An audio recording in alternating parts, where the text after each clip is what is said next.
From the Germantown campus of Montgomery College, Montgomery College Television is proud to present NJCAA College Baseball with the Montgomery College Raptors welcoming the Barons from Burlington County College.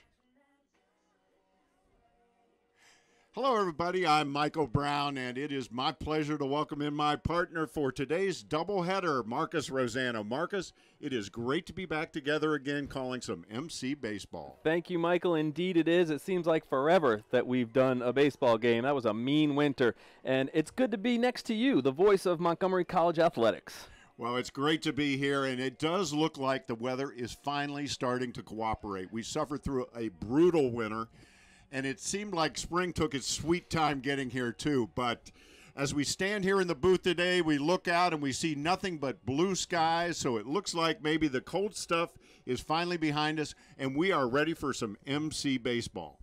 But with the dawning of this new season for the Raptors, it's like a whole new ball game for this team. Almost an entirely new roster. They almost completely turned over their pitching staff, and they have a new pitching coach. And because of the bad weather, you and I have not had a chance to see the Raptors play this season so far. So I'm really curious to see how this very young team is going to compete at this level. You're right, Michael, and we finally get to put away the winter gloves and the shovels. We have baseball gloves and bats. But you're right, this is an entirely new team. You're talking about 6 guys that came back from last year's World Series appearance, last year, and they have 1 pitcher back. So it's a lot of young guys, but there is one holdover, and that's the system, that's the tradition, and that's led by the head coach, Dan Rasher. And he has a new pitching coach, as you mentioned, but he's not a new face. This is a pitcher, Tyler Klitsch, that played here just a couple of years ago. So sure, they've lost 18 games due to postponements or cancellations, and they have a whole new roster, but you're still talking about Montgomery College baseball, and you're still talking about Dan Rasher's Raptors. Now, the Raptors today are taking on the D2 Barons. They are from Burlington County College. That's in New Jersey. And the Barons have had the same challenges with the weather that the Raptors have had. So what we have today are 2 teams that are itching to get out on the diamond and play some baseball. They have spent way too much time indoors this spring, so today is a gift. They get to play 2 under beautiful spring skies. So we're excited about it. I know the players are excited about it. We're just moments away now from the first pitch of our doubleheader. Stick with us. Marcus and I will be right back with our starting lineups after this. You're watching Montgomery College Baseball on MCTV.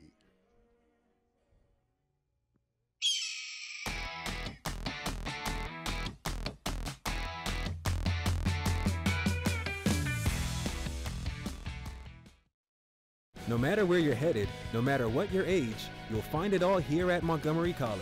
Small class sizes, over 130 programs of study. Nationally ranked NJCAA athletics. Register today.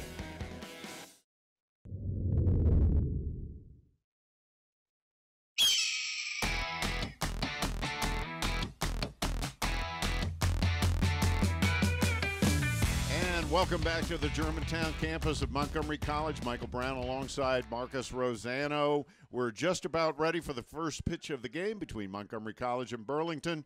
So, Marcus, let's take a look at that Burlington lineup. For the Barons, a Division II NJCAA school, batting leadoff, shortstop Eddie Stiles. Tyler Zachman, center fielder, batting second. Batting third, left fielder Ronnie Grant. DH John McGugan is in the cleanup spot. Frank Cerami, the first baseman, is batting 5th. Batting 6th is Dante Key, the right fielder. Gene Mejia bats 7th. He's the third baseman today. Batting 8th is Cody Doyle, the second baseman. And batting 9th is Dixon Kehoe, today's catcher for the Barons. And on the mound is Ryan Bell, who's got a 4.9 ERA in 18 innings pitched this year for Burlington County College. And their head coach is Scott Kanazik. He's in his 3rd year as head coach. His pitching coach is Mike Hines. And now let's take a look at the defensive lineup for the Montgomery College Raptors. On the mound today is John Maloney. He's 0-1. He started 2 games, 7.2 innings pitched with 10 hits. He's got a 5.8 ERA. His catcher is Corey Dirks. And at shortstop, Nick Kozarski. Second baseman is Antonio Pino. First baseman is John Hanley. And third base, Daniel Johnson. In left field, it's Tyler Coleman. Your center fielder is Ian Velez. And your right fielder is Jeremy Ponafala. And, of course, the head coach for the Montgomery College Raptors is Dan Rasher. He is in his 9th season. His assistants are John Silk, who is the assistant head coach, as well as the hitting coach and the first base coach. Andy Hoy, who is the bench coach. Bob O'Connor is the defensive coach. And Justin Key before is sort of like the operations coach. And as we talked about in the pregame, the new pitching coach for the Raptors is Tyler Klitsch. Tyler is a 2011 grad of Montgomery College. And like many MC baseball players, he got a scholarship to go to a 4-year school. He played his junior and senior year at Winthrop in South Carolina. Now he's back in the area, and he's taking care of the pitching coaching chores for Dan Rasher. Of course, Dan was the pitching coach last year after the untimely passing of Duck Lee, who had been pitching coach here for many years. Yeah. Duck passed away last year, sadly, and at one point, we'll get a look at the banner that's over on the wall next to the Montgomery College dugout that honors Duck and his memory. So we are just about ready to get underway. And leading off for the Burlington Barons is number 8, Eddie Stiles. He's a sophomore infielder. And he gets on base a lot. He's a good base runner. And there's Maloney's first pitch, and it's fouled off. Yeah, Stiles has 7 walks already in just 48 at-bats. Hitting .271.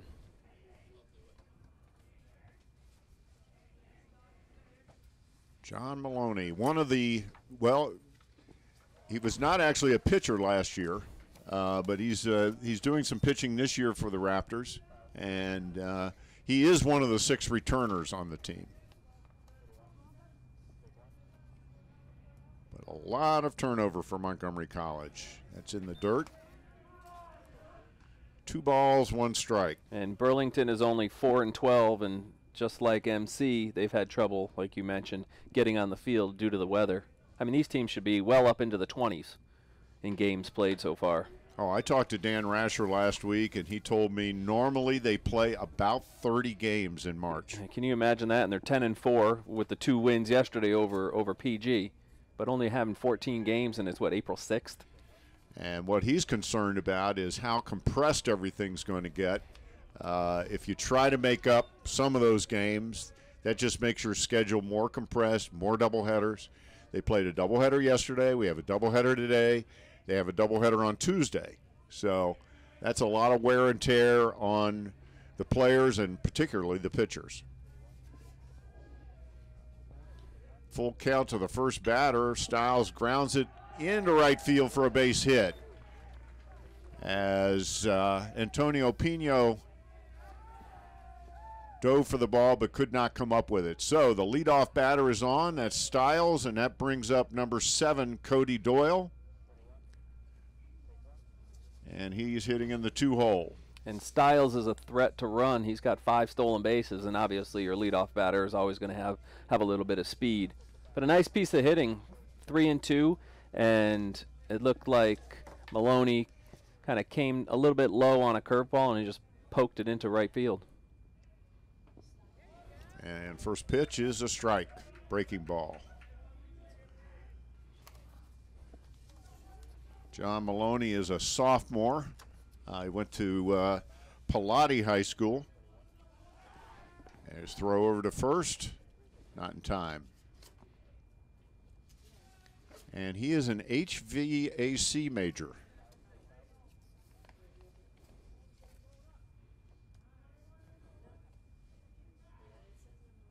Pitching out of the stretch, goes back to first. Whoa, wow. That was, and they got him. Oh, yeah. Eddie Stiles, he had to have taken 2 steps towards second base. Not sure what he was reading and looking at John Maloney, but that was not even close. No, he was dead to rights. Boy, you don't often see a guy picked off that far. So that erases the leadoff single as Doyle lines a foul down the right field line. Doyle, the second baseman. Taylor Zachman. I'm sorry, I misread the number. The lefty. They have. I got to be honest with you. They have sort of strange numbers on the back of their uniform, and a 1 looks a lot like a 7. Yeah, we were thinking who's number 77, and it was actually number 11. Yeah.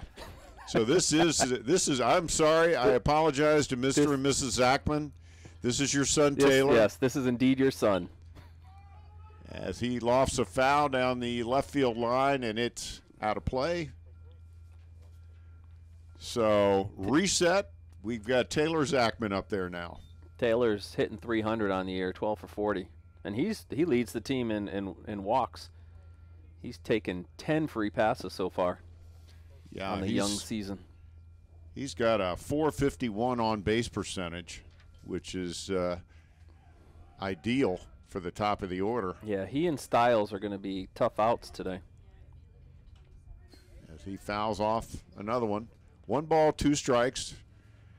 We have 1 out, and we're in the top of the first on a beautiful spring day on the Germantown campus of Montgomery College. This is probably the first nice Sunday we've had all season. We usually get snow on Sundays. Yeah, been a lot of that this year as he strikes out. Wow, nice off-speed pitch by Maloney. So that's the second out of the inning, and I'm going to take a little more care with these numbers now. This brings up Grant, Ronnie Grant. Is that a changeup? Straight up? And I asked our scorekeeper here, former pitcher J.P. Hoover, and he says, yes, that was a changeup. That's a nasty changeup. And there's a strike. Ronnie Grant hitting .258 on the season. And he's in left field today. And he pops it up to the infield. Nick Kozarski calls everybody off, gathers it in for the third out of the first inning. So 1 hit, but nobody left as we have 3 up, 3 down in effect for Burlington. No score.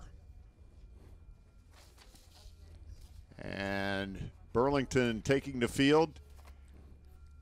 One thing they do at this level is that there's not a whole lot of time between innings. Not many commercials to get to right now. No. And it's refreshing. This is baseball in its purest form. And you got to love that. Looking at Ryan Bell's numbers, the right-hander, 4.9 ERA. He's given up 18 hits and 18 innings pitched, but he's only struck out 6 batters. So he's really pitching to contact, and that's going to obviously be a test for his infielders and his outfielders. All right, well, let's take a look at the Burlington defense, and we'll set the starters for the Burlington defense. And there we go. And you had Eddie Stiles at shortstop, Zachman playing center field, Grant playing left field, Frank Cerami at first base, Dante Key in right field, Gene Mejia plays third base, Cody Doyle plays second base, and Dixon Kehoe is behind the plate. And the Raptors, of course, coming up for their first swings of the game, so let's take a look at their batting order. Batting first, Antonio Pino playing second base. The center fielder Ian Velez bats second. Batting third, left fielder Tyler Coleman. Batting fourth, Damascus graduate John Hanley playing first base. Gus Gill is the DH, batting fifth. Batting sixth, Jeremy Ponafala playing right field.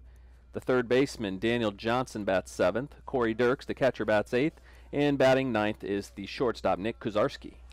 And the first pitch of the half inning to Antonio Pino. He's a good council grad, another freshman, of course, business major. And, boy, he's hitting .412 on the season. with a .474 on base percentage. So he's getting on base almost half the time. He's making contact, and he's only struck out one time in his 17 plate appearances. And only has the one walk, so he's up there swinging. He's up there swinging, and he's making contact.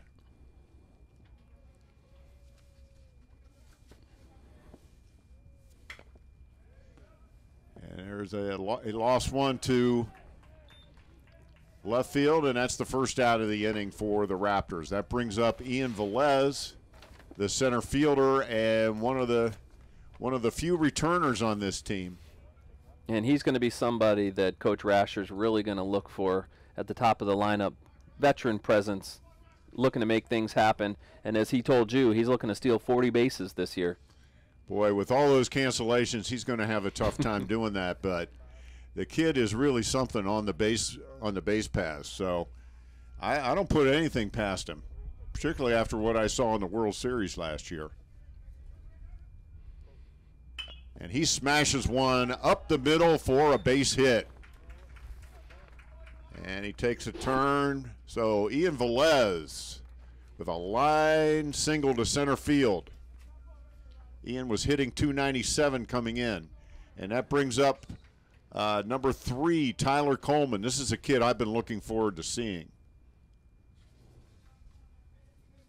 He's a freshman out of Richard Montgomery High School. And they know Velez's reputation there as they go to first base right away.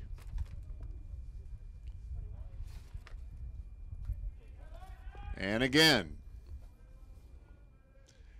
the Raptors are not a home run hitting team this year. They will steal a base. They like to move the runners up, but of course this is not a situation where you want to move the runners up. You want to and a throw down to first. So that Ian Velez has definitely got him worried. Yeah, Dixon Kehoe was really keeping an eye on first base, the catcher for Burlington.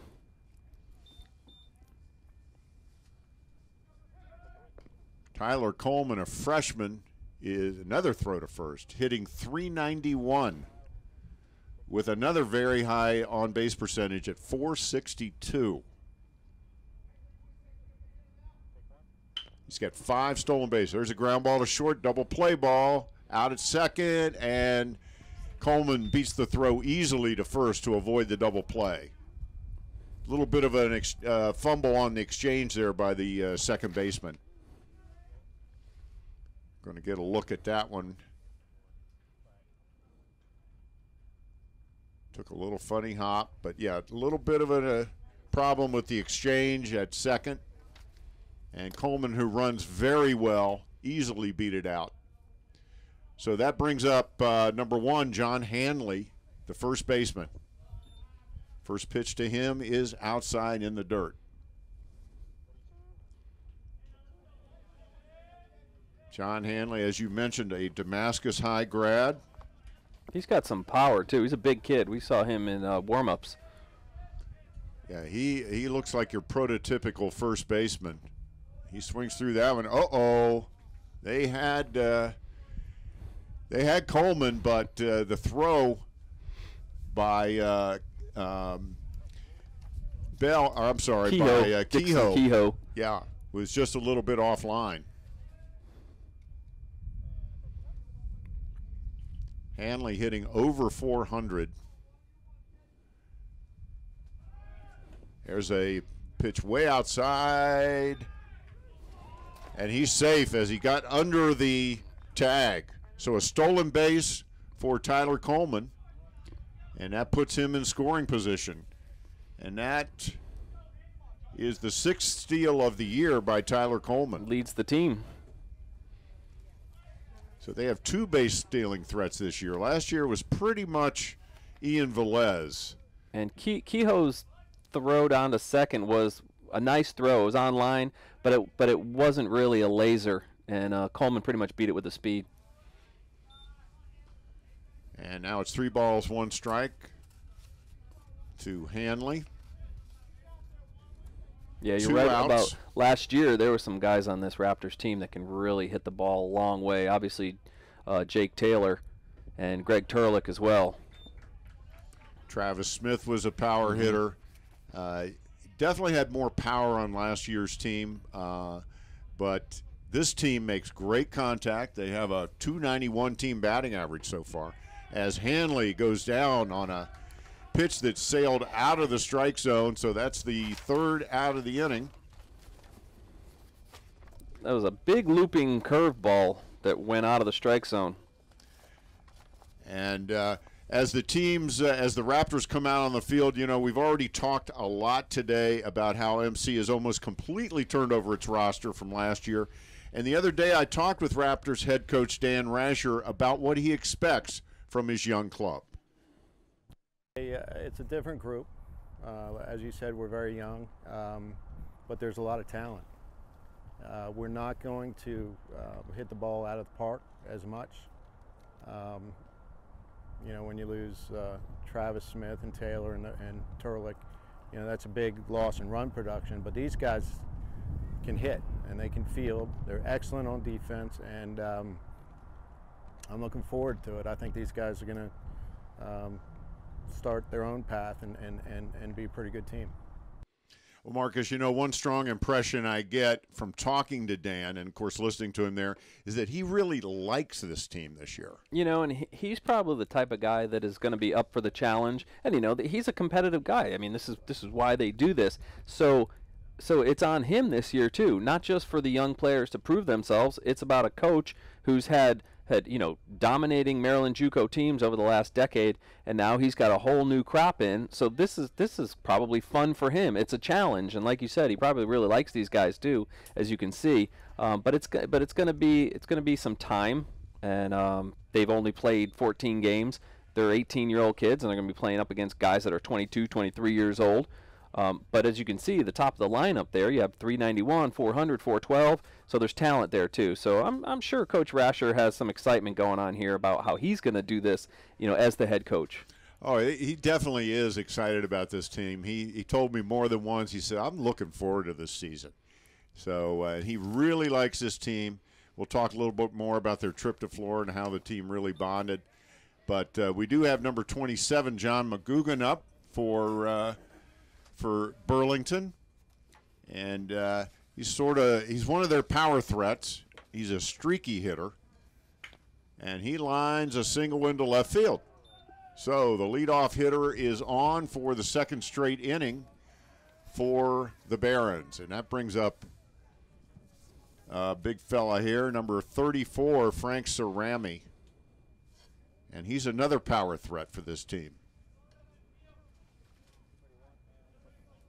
He's their first baseman. Cerami's hitting 281, 9 for 32 on the season.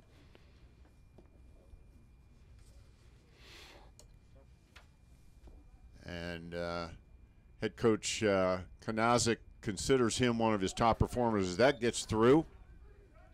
And he's thinking about third, and he would have had he not. Oh my gosh. He would have if he hadn't tripped. And now they got a problem here. There we go. All right, the umpire, I wasn't sure what was going on, but there was a loose ball back there behind home plate.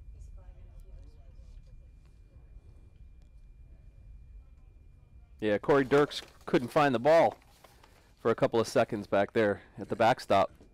No, and that allowed McGugan to easily go to second. He was thinking about third had he not stumbled rounding second.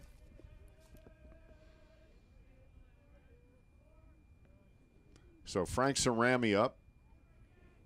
Runner in scoring position, no outs. Top of the second, and we are scoreless. Maloney's trying to work the inside corner. The first pitch got away from him, obviously. Went past Dirks, and he didn't get the call in the inside corner with that pitch. Good look at John Maloney. And there's a strike. Curveball came over. And a little conversation here between Dirks and Maloney. May have crossed Dirks up. That's probably a good reason for that conversation.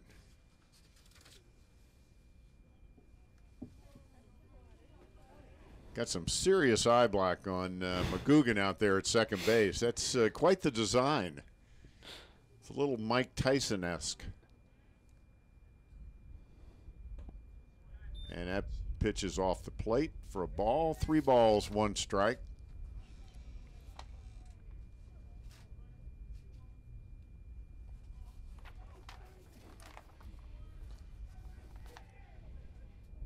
First base is open. And there's a strike. He's not overpowering, No, but he's he's not. got a nice breaking pitch. And he's changing speeds. And when you're not overpowering and you can't really blow the ball past people, you're just going to have to change speeds. And I think in the early going, that's what we've seen from Maloney. And there's a pop-up. And that is a mile high. It's in foul territory. Dirks drops it but picks it off with his bare hand. Corey Dirks breathes a sigh of relief there, shakes his head. Let's get another look at that one. We had the best seat in the house for that one. Oh, my gosh, Michael. It was right in front of us. And it popped out, but Corey Dirks right there. I'll tell you, that's an 18-year-old's reflexes right got there. That right. And he's shaking his head and breathing a sigh of relief on that. Boy, that's for sure. But that ball was a mile high. He would not have wanted to go back to the bench if that ball had hit the ground. And it's a tough sky up there. It's a, as they call it in baseball, a high sky. Yeah, there is not a cloud up there, so that ball, and then it's a strong sun too. It's a very strong sun, and we're not used to that, folks. We have not had that. There's a foul out of play. And, of course, as always, because we are on Windy Hill, it could be completely still everywhere in the area, but there's going to be a breeze up here. And right now we have a pretty hefty breeze blowing from left to right, left field to right field.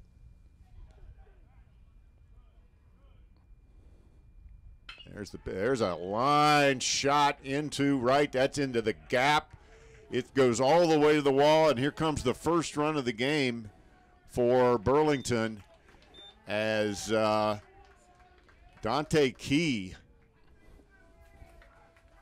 knocks in a run, and he is their big bat, and he just delivered. Yes, he's been hitting the ball really well. And I was just thinking when you were talking about that wind and that American flag is pushing really strong to the right side of the field, that the left-handed batters, if they can get that ball up into this little jet stream we have here up on the hill. But he didn't need to. That was a line drive right into the gap. But we noted him by looking at his numbers. Obviously, we've never seen the guys play. But we looked at him and said, this Dante Key kid can really swing the bat. And in talking to the coach, I guess he echoed that sentiment. Yeah, he fills up the stat sheet across the board. Second on the team in hits, first in RBIs, batting average of almost 400 at 395. Gets on base a lot. I mean, he's a complete player. And he had been slumping, but he may have broken out with that one. That was a good-looking swing. So just one out, nobody on. I'm sorry, one man on, Dante Key. As Burlington has taken the lead 1-0. We're in the top of the second inning, so it's early. Doubleheader baseball today for Montgomery College. And if you're a fan and you can't come out, you couldn't get out here today, just go to the website. As like you were saying, Michael, there's a lot of baseball coming up. A lot of baseball. As they've got, counting yesterday, 3 doubleheaders in 4 days. And then it doesn't let up after that. Coach Rasher's going to be using a lot of arms.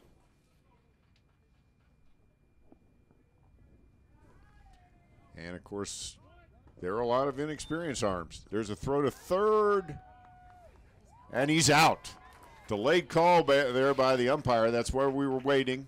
I think there was a little bit of a missed sign going on because Dante Key's looking at the third base coach, sort of wondering what the heck just happened. And you certainly would not want your second out of the inning at third base on a steal attempt.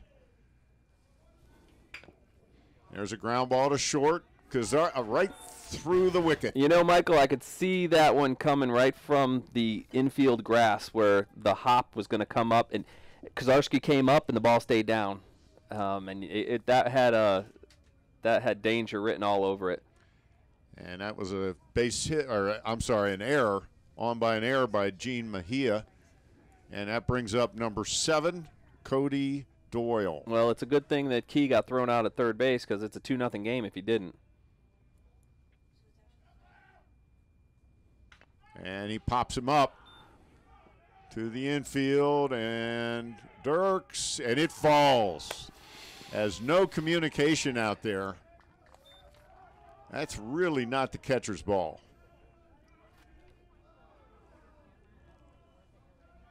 That's when the first baseman, or most likely the third baseman, has to come in and make that play.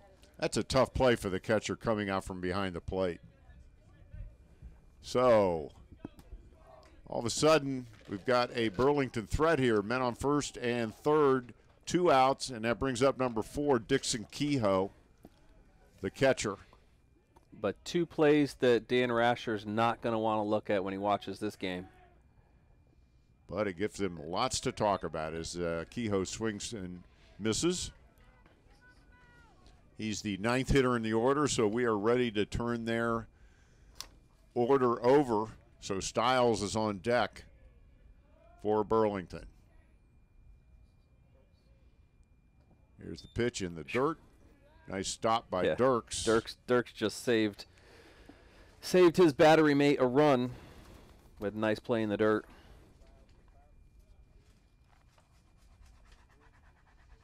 One ball, 1 strike, 2 outs. Top of the second, 1 run in, and runners on the corners. Throw to first, back. We've already had 1 runner picked off by Maloney. He picked off Eddie Stiles, who got on through a leadoff single in the first inning and then was promptly picked off by Maloney. Coach Andy Hoy was telling us before the game last year when they played Burlington down in Florida, they picked off the first base. They picked the guy off first base 2 times in one of the victories over Burlington. And there's a swing and a miss on another ball in the dirt. Dirks doing another nice job. So Corey Dirks getting a workout back there this inning. Between the foul balls and the pop-ups to the infield and the balls in the dirt. Tough position, catcher. There's the pitch, strike 3. So, after an inning and a half of play, Burlington takes a 1-0 lead, and we are ready to come up for the home half of the second.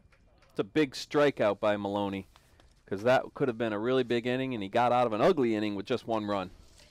Well, you know, we keep talking about all the things that are new with this team, but, you know, one thing that doesn't change is that Dan Rasher is still the head coach, and the Raptors are once again ranked in the top 10 in the NJCAA D3 national poll. And there you see them sitting in 7th.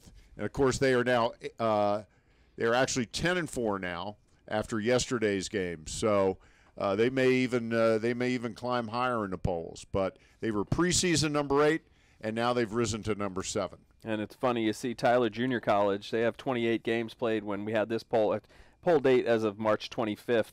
But those Texas teams, those Florida teams, they've already gotten up to 30, 35 games, and Montgomery is now 10-4. But hey, they're a player. They're a national player every single year, and that's a testament to Dan Rasher, and that's a testament to the tradition and the reputation that he's built up. So anybody from Montgomery County, these high school athletes, and even from Frederick County or beyond, we have a player from West Virginia this year.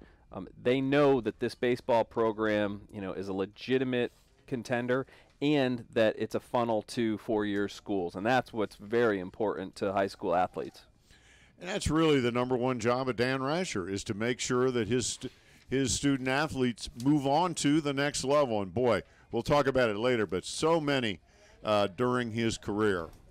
So leading off for the Raptors, number 9, Gus Gill, and he lines it off the pitcher. And it's going to be close at first, and he got him. Nice recovery by Ryan Bell.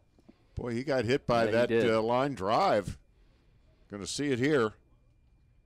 Oh, no, it was really off his glove. We were sort of blocked by the umpire. Yeah, it actually bounced off the front of the plate and kind of shot right at the pitcher. And that brings up number 8, Jeremy Panafala, and he bloops one foul down the left field line. Jeremy and his absolutely twin brother, Nick, you stand the two of them beside each other, you might be able to tell the difference, but from a distance, these two guys are identical twins.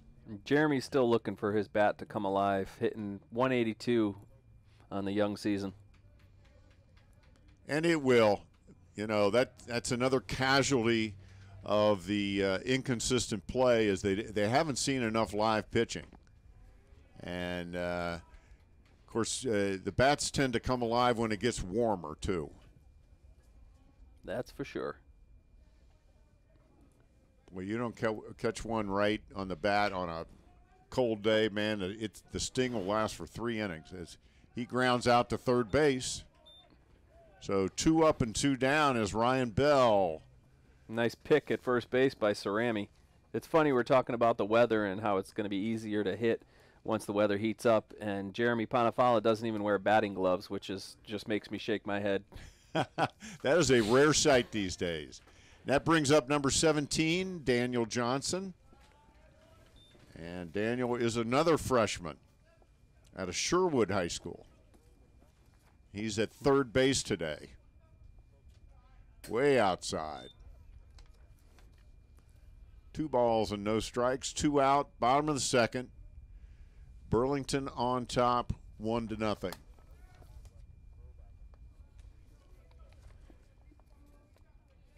Daniel Johnson is an environmental biology major, and he lines one to third in the dirt, and he's going to get a single out of that one. Nice play in a diving stop that could have been a double. By Mejia. Yeah, Mejia really made a nice stop. That ball was going down the line. It was hit hard. And it probably would have slowed down enough that the left fielder wouldn't even have been able to make a play at second.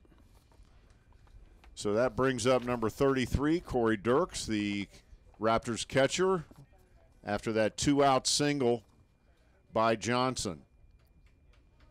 So we'll see if the Raptors can put a little 2-out rally together. Dirks got his money's worth in the top half of the inning. Boy, that's for sure. As hard as he worked, Ryan Bell should really just groove him one here to, little reward.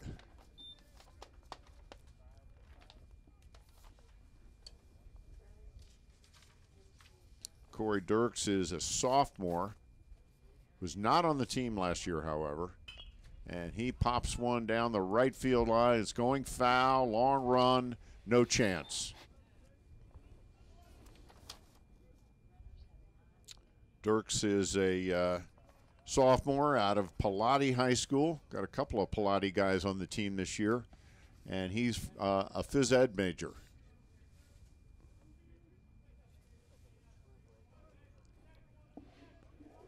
And he's the beach guy. He likes to sail. He likes to surf. His favorite thing is going to the beach. Whoa, that looked way outside, but instead it is strike 3. And that is the end of 2 complete with the Burlington Barons on top, 1-0. We're going to take one last look at that generous strike zone there for strike 3.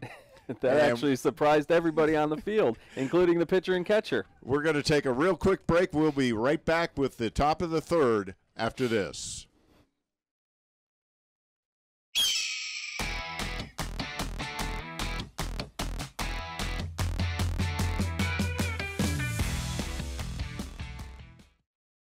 One word to describe Montgomery College: awesome. Interesting. Fun. Awesome. Perfect. Inspirational. Spectacular. Family. Nice. Diverse. Excellent. Surprising. Perfect. Opportunity. Fun. Great. Exhausting. Inspiring. Flexible. Excellent. Awesome. Awesome. Awesome.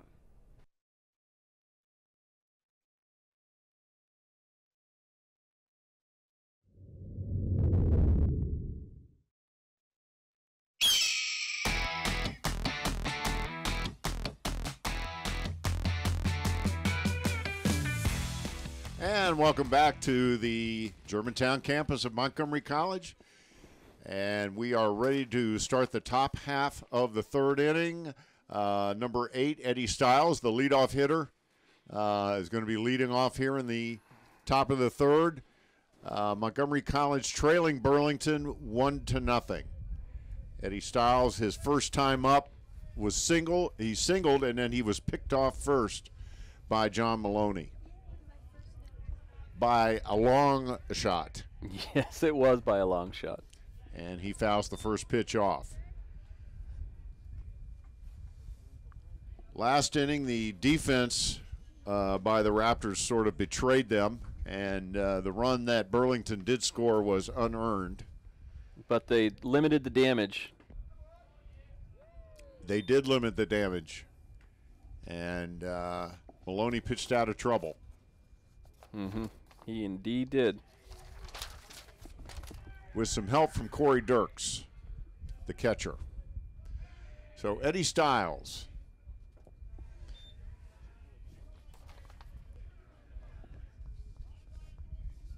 And Eddie Stiles is one of the sophomores on this Burlington team.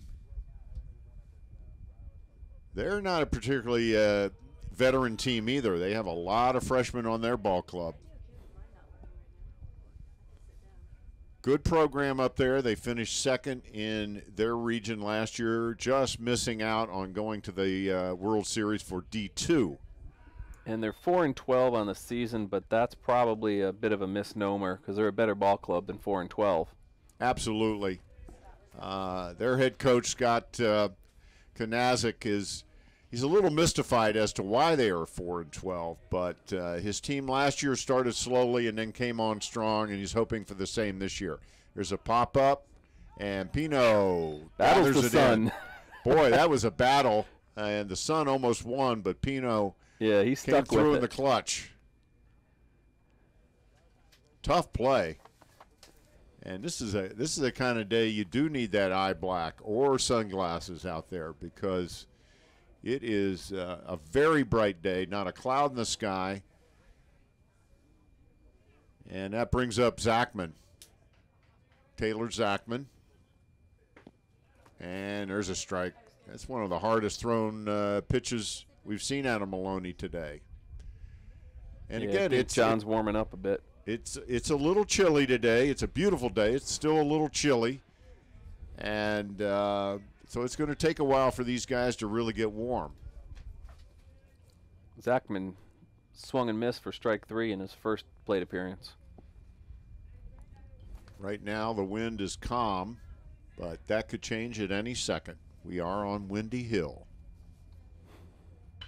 Curveball, and he pokes it into left field for a base hit. You said it exactly right, Michael. He poked it between third base and shortstop. Nice piece of hitting. Not doing too much with the ball. Just taking what's given it to him. Yep. That brings up number 10, Ronnie Grant, the left fielder.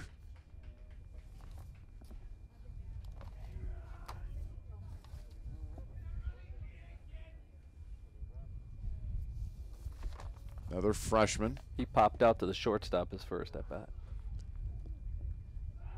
And there's a pickoff attempt. Zachman gets back. One thing about the Barons, they like a healthy lead at first base. Well, that's for sure. Zachman has no steals on the year so far. But he's taken an aggressive lead. And there's another. Oh, that one gets away, but. And there's one of the reasons. When the ball gets away, it's pretty much forcing an error. That one didn't get too far away, and Hanley jumped right on it. Zachman was unable to take second. These are going to be some of the little things that Coach Rasher is going to have to contend with for the Raptors this year because they are so young.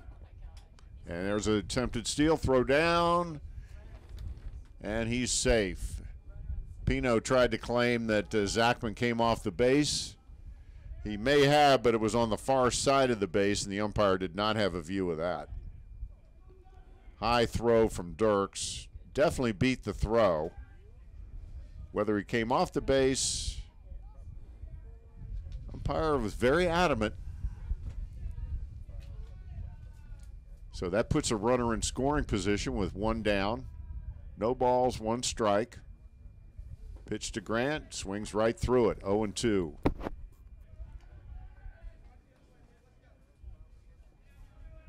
That's a hard call for the umpire to make from the other side of the bag, because Zachman's leg came off on the far side, and the second Pino and the dust were in the way. There's a pop up to right field. In comes Ponifala. He gathers it in for the 2nd out. So 2 outs now. Zachman still at second base, and that brings up number 27, John McGugan.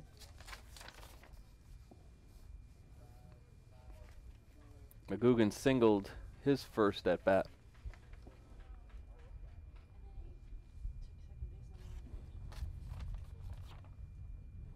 So man on second, 2 outs. Of course, he'll be running on contact. There's a foul straight back.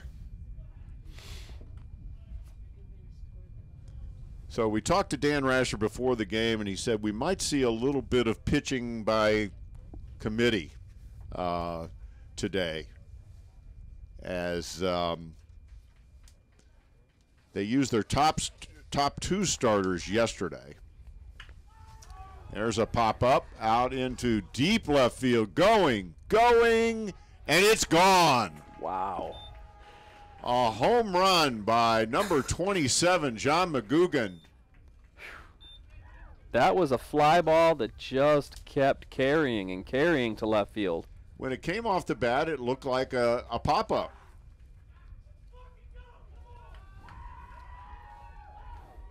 But that is 3-0 now. And there's the swing. Good swing. And it just carried. It really carried. I mean, that was it was a well hit ball, but it was almost a routine fly ball, well hit routine fly ball that really caught some wind. So that brings up Frank Cerami, as Burlington now has increased their lead to 3-0. And Cerami pops it up over in foul ground at first baseline, and it fell. So Cerami gets a life. Yeah, and the sun looks like messed with John Hanley at first base. Still should have had the ball, and he's not wearing his sunglasses. But who are we to criticize? I've got contacts in my eyes for the first time in 12 years. But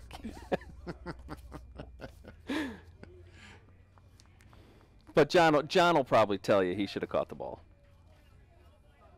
Not just the old guys in the booth, right? 2 balls, 1 strike, 2 outs, 2 runs in. There's a strike on the corner. It looks like the wind has stopped. I'm looking at the flag right now. Yeah, it at least at the height of the flag, it is calm, which is very rare, again, for up here. Way outside. And it's full count. 3 balls, 2 strikes, 2 outs. And he walked him. So Frank Cerami coaxes a 2-out walk from Maloney, and that brings up number 32, Dante Key, who had a big hit his first time up. That's one thing that Maloney in the first 2 innings has done, and that's not issued a free pass. So that is the first. Key had a line drive double into the right center field gap his first time up. Hit the ball right on the nose.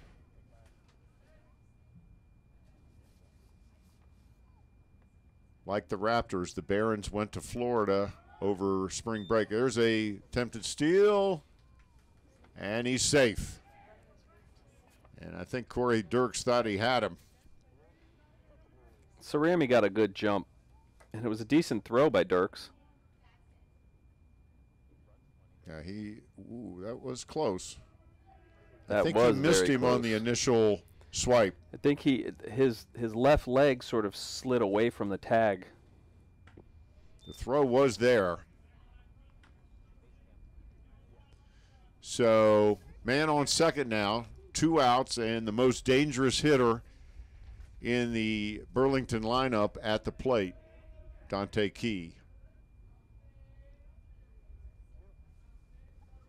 Here's the pitch, and he hits it on the ground to Kozarski. Long throw, and he's safe. He beat it out. Ball was like a knuckleball, sort of spun out there to short. Yeah, it took forever to get to Kozarski. He was there was nothing he could do about that. He had to wait for the ball. He had Cerami and the umpire in front of him as well. Yeah, so there really wasn't any chance for him to charge it. No, had he not been holding the runner on, he might have been able to charge it. But there was a lot of English on that ball. Looked weird coming off the bat. But that's 2 hits for Key. As Maloney almost picked him off there. Number 3, Gene Mejia is up now. Another throw to first. And again, he's back safely. Keeping the referees. Wrong sport. Keeping the umpires busy today. Both teams are. A lot of plays on the bases so far. Still in basketball mode, Michael. We did do a lot of basketball this winter. Montgomery College basketball, of course. The Raptors men's and women's team both having solid seasons. The Raptors women's basketball team, of course, winning their 3rd straight Region 20 championship. But then they were knocked off in the district finals to deprive them of a trip to the national championship tournament. Raptors men's team were knocked out in the semifinals of the Region 20 tournament. There's a strike on the inside corner. No balls, 1 strikes, 2 out. In the top of the 3rd, 2 runs in on the home run by McGugan. There's a foul, and that's going to be out of play down the right field line. A lot of foul ground on the right side of this ballpark. Very little on the left-hand side. Maloney's got an 0-2 count to Mejia, and he'd like to waste one here, but you really can't waste one with the guy leading off third base. No, and he's had a little trouble with that. As they cut the throw off in hopes that Cerami would be coming, but he stayed put. Now you're in a tough spot with 2 runners in scoring position, and if Mejia straightens one out here, you're looking at yourself a 5-0 deficit. Maloney really needs a strikeout here, or a ground ball right at somebody. Here's a grounder, and that's into the hole, into left field, and they hold the runner at third base as McGugan scores. As third base coach and head coach Scott Kanazik definitely did not want that third out of the inning thrown out at the plate. Well, Velez was playing really short in left field, too. And he made up some ground, charged the ball, holding So Dante Key at third base. It's now 4-0, and that brings Cody Doyle back up to the plate. Throw to first.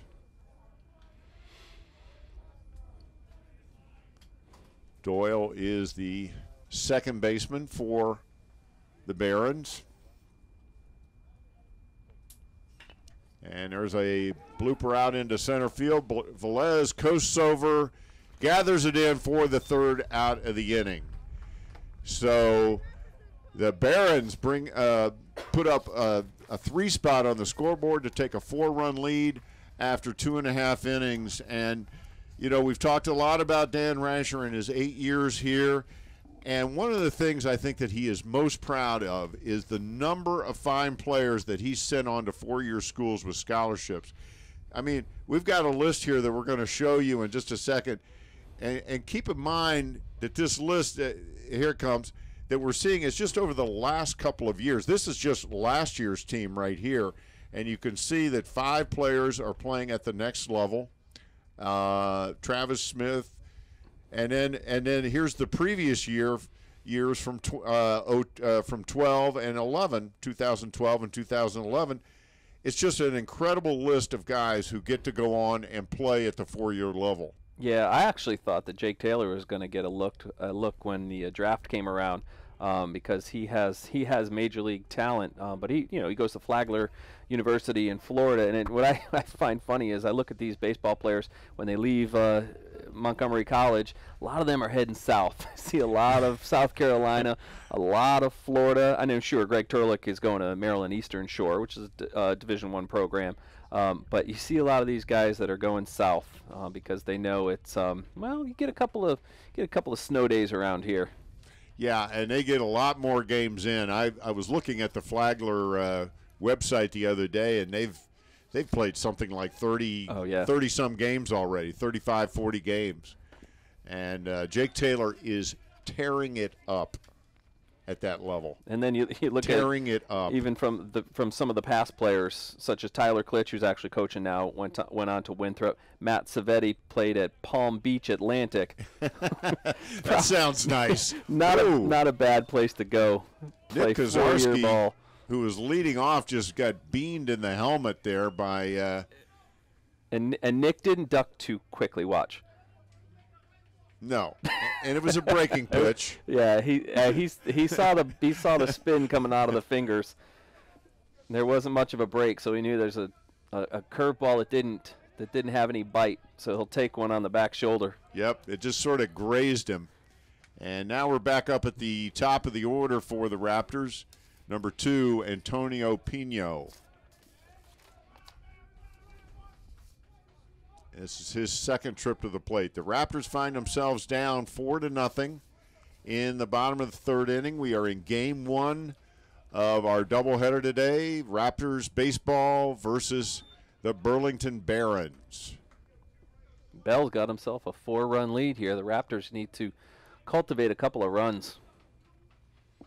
Well, Pino is a good guy to get that started. Of course, they've already got Kozarski on. Pino's a .412 hitter, and he grounds one into left field under the diving glove of Mejia. And that puts 2 Raptors on now with nobody out, and that brings Ian Velez up to the plate. Hey, that's a pretty good answer to 2 pretty lousy innings that MC has on the defensive side. Pino, nice base hit, and that brings up Velez, who singled his first time up.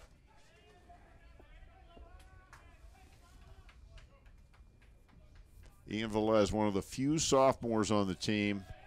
Hopefully at some point today we'll get a chance to show you a couple of throws he made in last year's World Series. 2 finer plays you'll never see. You know, and if he can develop some power, he's a long kid, and once he gets to the next level, he could put on some bulk, but he's your epitome of a 5-tool player if he can develop a little bit more power. He's got the speed, and like you were talking about, he's got a great arm out in the outfield, and he's got a great glove. Smart player, too, and very intense.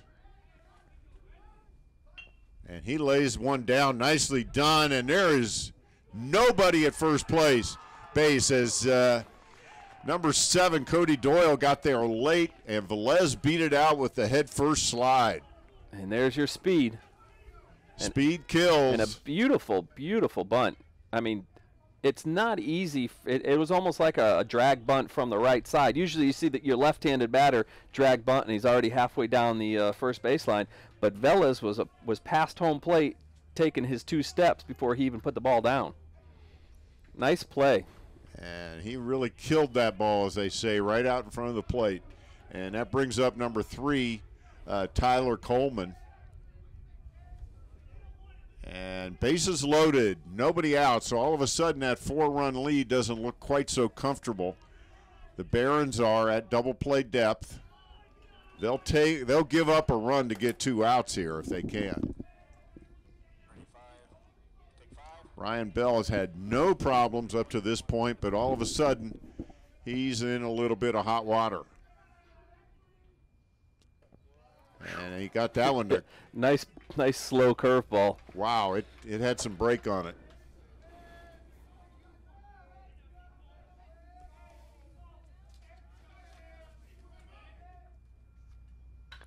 And there's a fly ball out into short center field.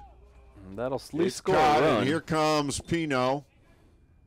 He scores standing up for the first run of the game. So a sac fly for Tyler Coleman brings in the first run of the game for the Raptors. He got enough of it. As the runners on first and second, they hold their ground, and that brings up number 35, Sean Whalen.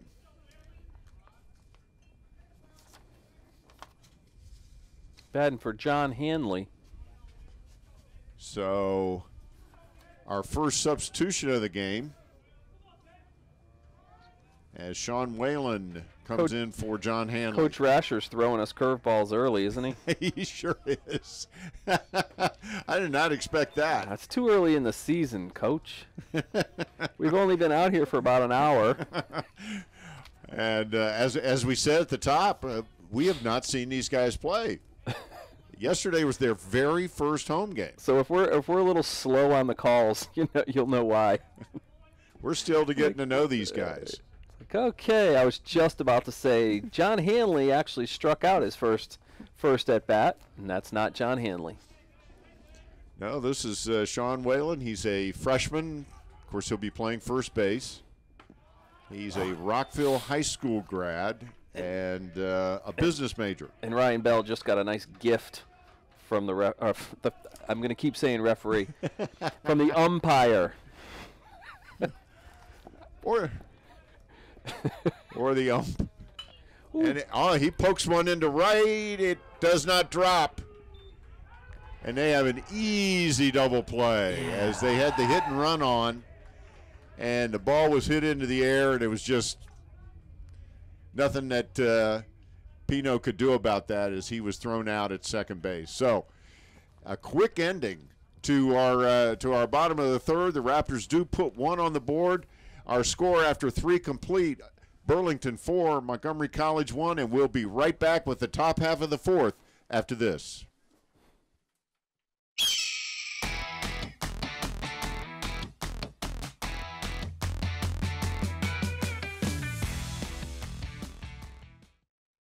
No matter where you're headed, no matter what your age, you'll find it all here at Montgomery College. Small class sizes, over 130 programs of study. Nationally ranked NJCAA athletics. Register today.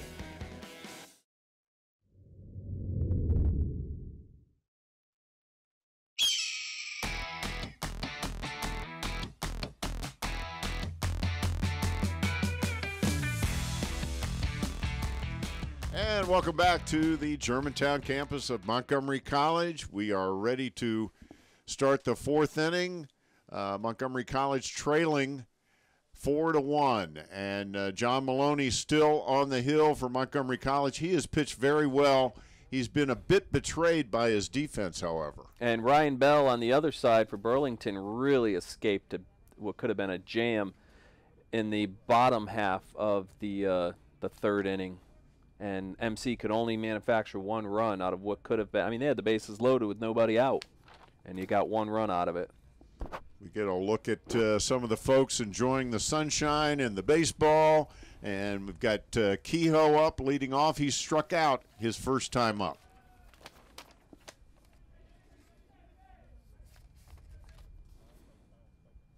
So Dixon, and there is a fly ball out to left, a nice lazy one. Tyler Coleman with the easy chance for the first out. So one pitch, one out.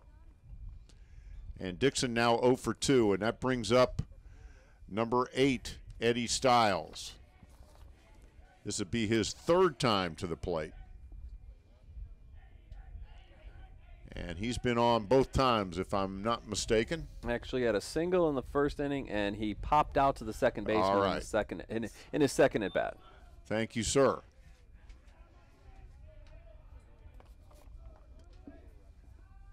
Eddie Stiles, who his head coach, Scott Kanazik, tells me could definitely play at the next level.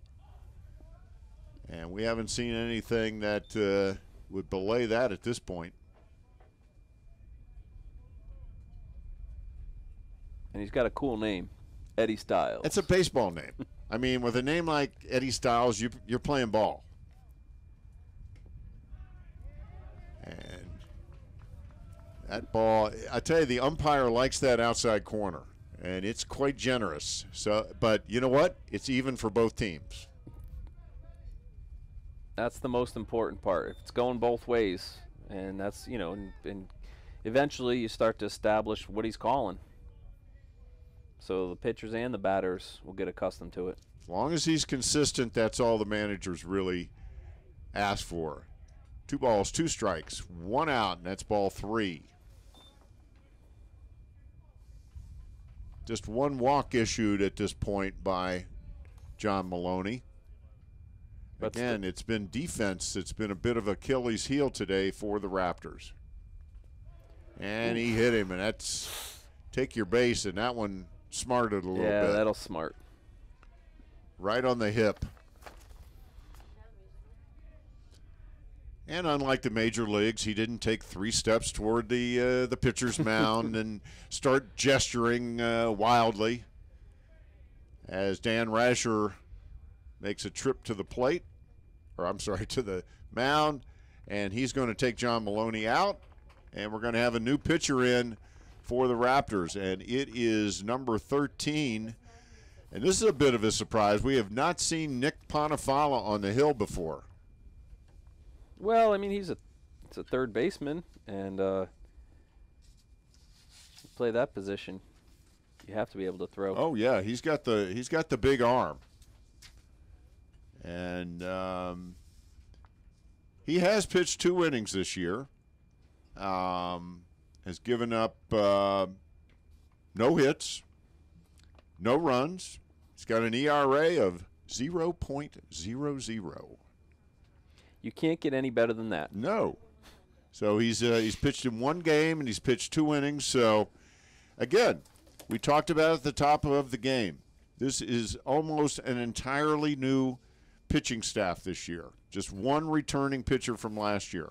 And so you know, when you start bunching these doubleheaders together, you're going to start seeing guys pitch who maybe would not ordinarily be pitching in a normal string of games.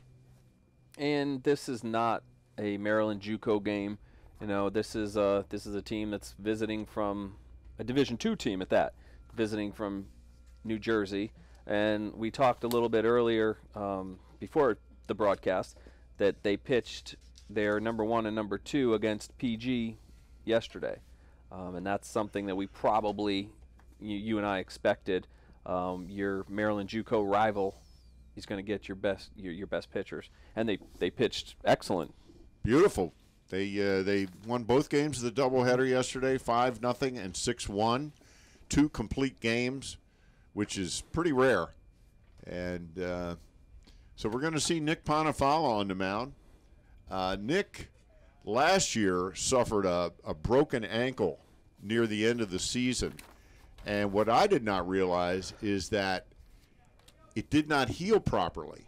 So he missed all of fall ball as well because they had to put the ankle back in a cast. He was in a cast for a very long period of time. So he really is just now rounding into shape.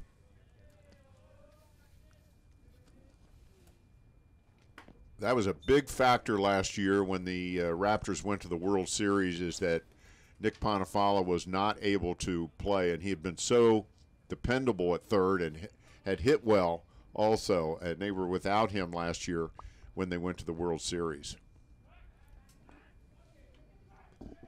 So to reset the scene, we now that Nick Ponifala's in, we have Taylor Zachman at the plate, and Eddie Styles, who was hit by a pitch by John Maloney, who has since gone to the dugout, is on first base. Nobody out. Top of the 4th inning. Barons with a 4-1 lead over the Raptors. Right through it as he took something off that one. He did.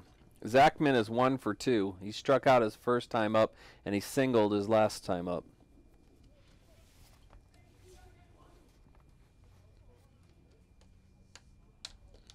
Burlington County College is in Pemberton, New Jersey. And I'm not familiar with Pemberton.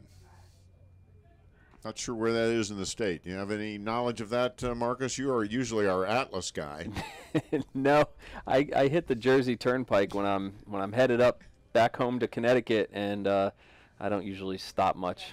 Would that be Connecticut, home of the Huskies? That is correct.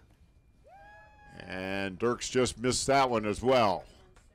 And I wasn't going to mention it, but yes, I'm smiling widely for the UConn Huskies victory last night. A very surprising victory over the University of Florida, and they will appear in the national championship game. This will be the 4th appearance for the UConn Huskies in the national championship, and they have never lost in a national championship game, I must say. And, of course, their women's team is undefeated and in the Final Four. And so they are playing tonight, and the Maryland Terrapins, Brenda Friese's team, really made a great run, and they're playing undefeated Notre Dame this year, and I'd like to see Maryland beat Notre Dame because Notre Dame has Gino Auriemma's number. So I wouldn't mind seeing Brenda Friese and Gino Auriemma going at it on Tuesday night. Well, we're all for the Terps, that's for sure. There's a pop-up to center field. Velez comes in on it, gathers it in, and easy catch for Ian Velez. So 2 outs now, and that brings up Ronnie Grant. As Nick Ponifala out on the mound, one of the Ponifala brothers out of Paint Branch High School. My sons went to Paint Branch, and of course a few years ago, so they did not know the Ponifalas. But Nick, general studies major, and they are both 2 really nice young guys.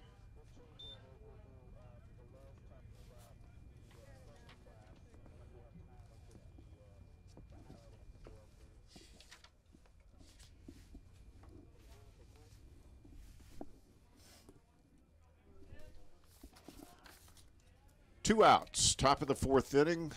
Runner on second base, Ronnie Grant up. There's the pickoff attempt, and it goes into center field. And Stiles will easily cruise into third. And that's one of the things that Coach Rasher said to you about not being able to be outside, not being able to utilize your practice facilities.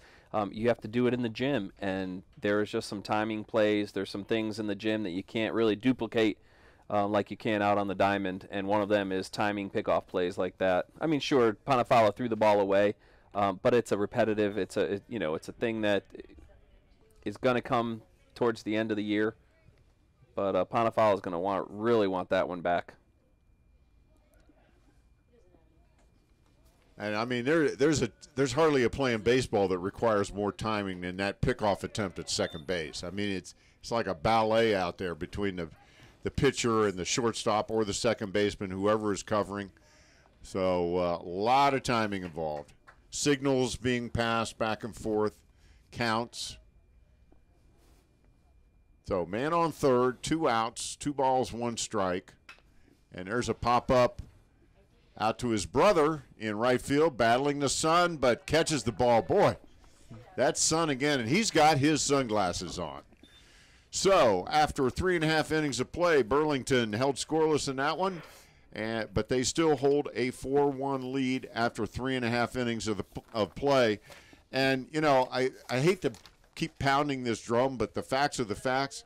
This is a very young Raptors team, and I was out at practice the other day, and I talked to Ian Velez, one of the few returners on the team, and I asked him how he thought the young guys, the first-year guys, would handle NJCAA baseball, and here's what he had to say. We don't have that, veteran status that we had last year, but with all the new guys coming in, I think they're pretty talented, and I think they'll do just fine. I mean, it might take them a couple games to get broken into, but I think they'll be all right. And so that was Ian Velez talking about the first-year players and how he thinks they're going to handle it. One thing I've noticed is how quickly this team has bonded. One good thing about playing baseball as a quote-unquote freshman in college is you come in September, so you've been in school, You've been in school the first semester. You've been going to classes, and you play fall ball with these guys. So sure, we keep saying, oh, this is the second time he's pitched. Well, no, it really isn't. They've played fall ball. They've played together, and they've been part of Montgomery College, so that helps. Sure, have they played an NJCAA baseball game yet? No, but they've really become accustomed to being college students, so that's definitely going to help. And then everything else, the instincts and the athleticism takes over, and by the middle of April and the beginning of May, this is going to be a different ball club. That is for sure. And here's one of the freshmen right here, number 9, leading off for the Raptors, Gus Gill, who is one of their top 2 starting pitchers. He hits a fly ball into right center field, and it's in the gap, and he's going to try for second, and he cruises into second base with a leadoff double. That was a perfectly placed double. Boy, you couldn't have carried it out there and dropped it in a better spot than that. And that brings up number 8, Jeremy Panafala, who caught the 3rd out of the previous inning. The previous top half of the inning, rather. There's a lot of space out in right center, that's for sure. So Gus Gill is on with a leadoff double. He's in scoring position. And that brings up Jeremy Panafala, who really wants to get this bat going.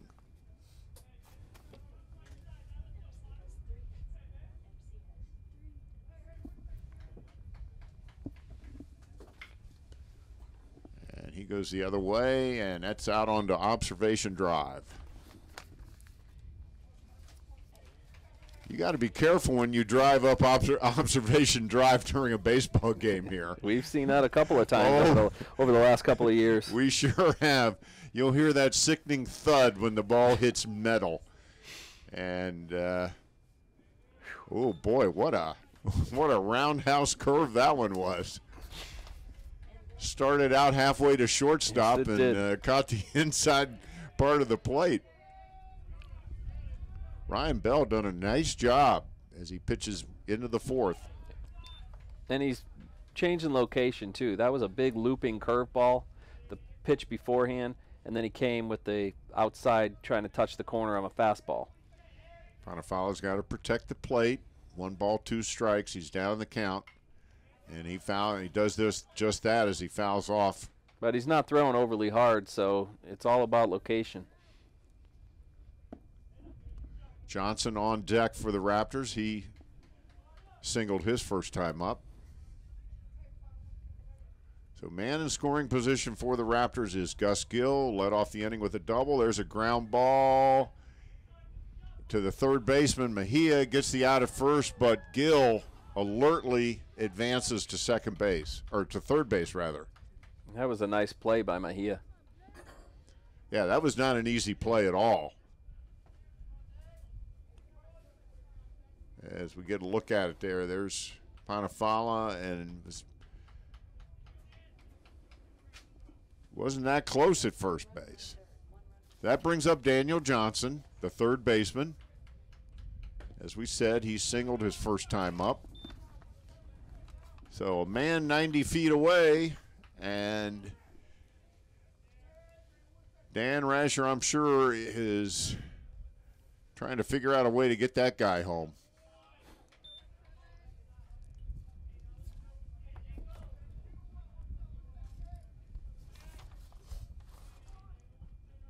Good look there at Ryan Bell. There's the pitch. Daniel Johnson, I'm not sure what he did against PG yesterday, but he was looking for his first hit of the season. It would be a nice time for one. Right now, make this a 4-2 game.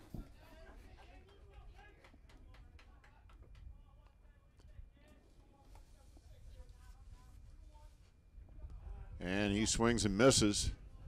That'll even the count at 2-2. 1 out.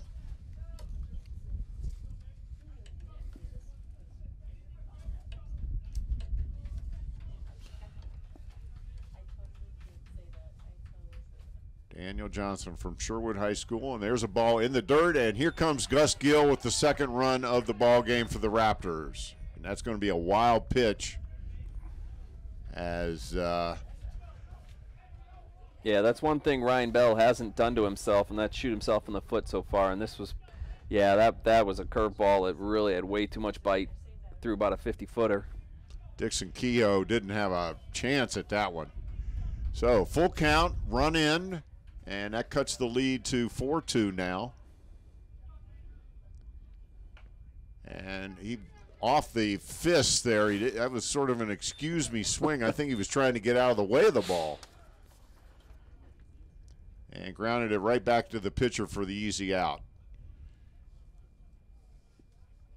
And here comes another pinch hitter for the Raptors. Michael Kuda is stepping in.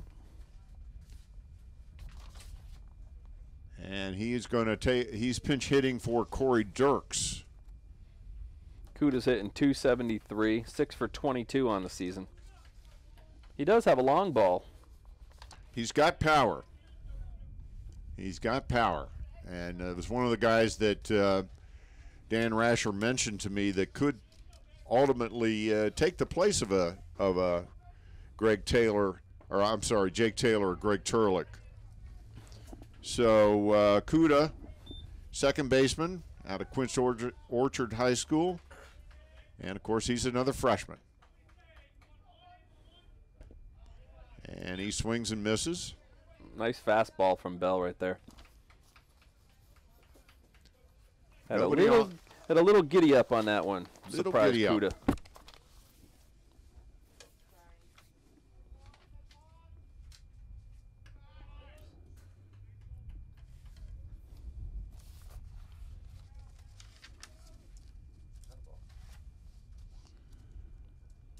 So no balls, 2 strikes.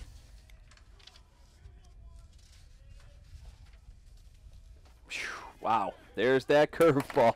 Boy, that is strike 3, and that ends the 4th inning of play. Nice pitching by Bell. He threw 3 of the hardest fastballs I've seen him throw all game, and then that looping curveball just froze Michael Kuda.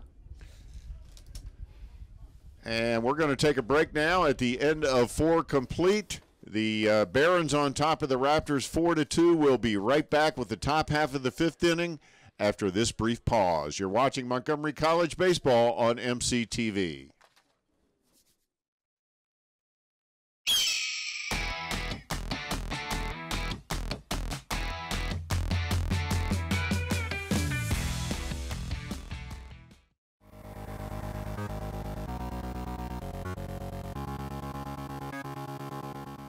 So birds of prey come in lots of different sizes. You have fairly small birds of prey, and you also have quite large ones. And what often happens is many times the large ones will harass the smaller ones after they have caught some prey.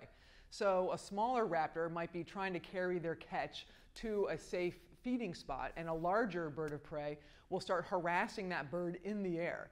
And in order to save itself, it will drop its catch in order to escape, and then that larger bird of prey can catch the prey item in midair and carry it off itself to consume. So there's a lot of antics between these carnivores fighting over the catch of the day.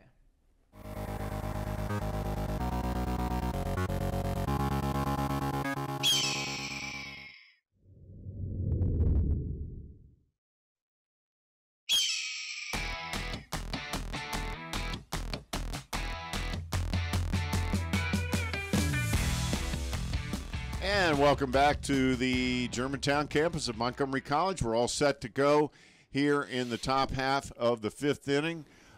Nick Ponifalo still on the hill for the Raptors, but we do have a couple of changes. Jeff Stone, number 12, is in a catcher, replacing Corey Dirks. And at first base, we've got Sean Whalen, number 35, who did pinch hit for number 1, John Hanley, in the last inning. So those are the 2 changes for the Raptors, and leading off for Burlington is their star of the game so far, John McGugan. He's 2 for 2, including a home run. He's scored a couple of times, so he's been the big factor, the big offensive factor so far in this ball game for Burlington. And Nick Ponifalo is still on the hill for the Raptors. There's a strike. So he's quickly ahead of McGugan, no balls and 2 strikes.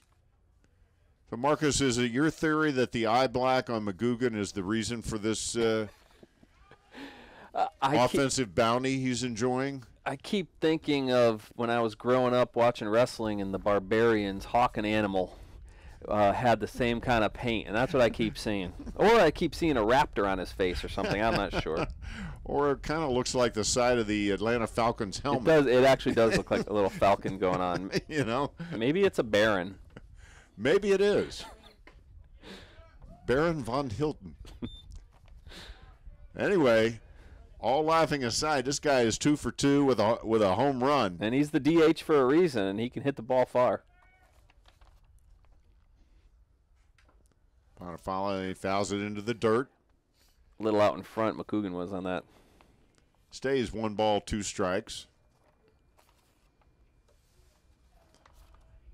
So number 12, Jeff Stone. That's the first time we've seen him today, and he is in at catcher. He's a freshman from Reservoir High School. I'm not sure where that is. I was thinking the same thing earlier this morning looking at the rosters. There's Johnson with a long throw. Nicely done. Good arm, Daniel Johnson. And a nice stretch there by number 35, Sean Whalen, at the other end. So fine defensive play by the Raptors there. Slow hit ball to third, and Johnson's throw was right on the money.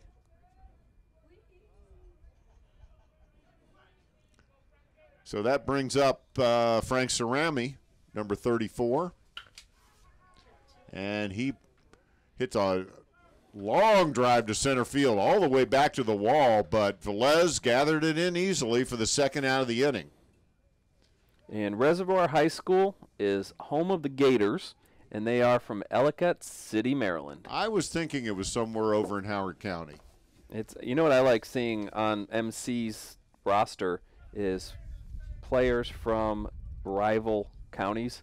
So there's a couple of one guy from Walkersville, obviously Howard County, Ellicott City, and they're coming to. There's a South River out in South River in Anne Arundel, right? And those are all teams that Montgomery College plays, but it's not a bad thing to be taking some of those opposing county players.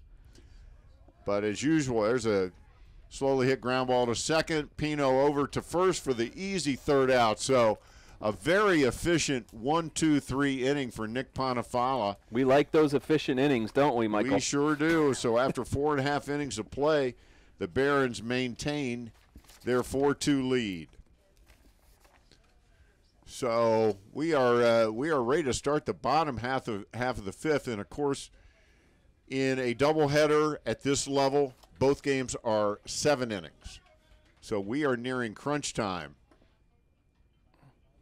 And we've been known to stick around here for some extra innings here or there. We sure have. As we just heard some boos coming from the bus. I mean, the truck.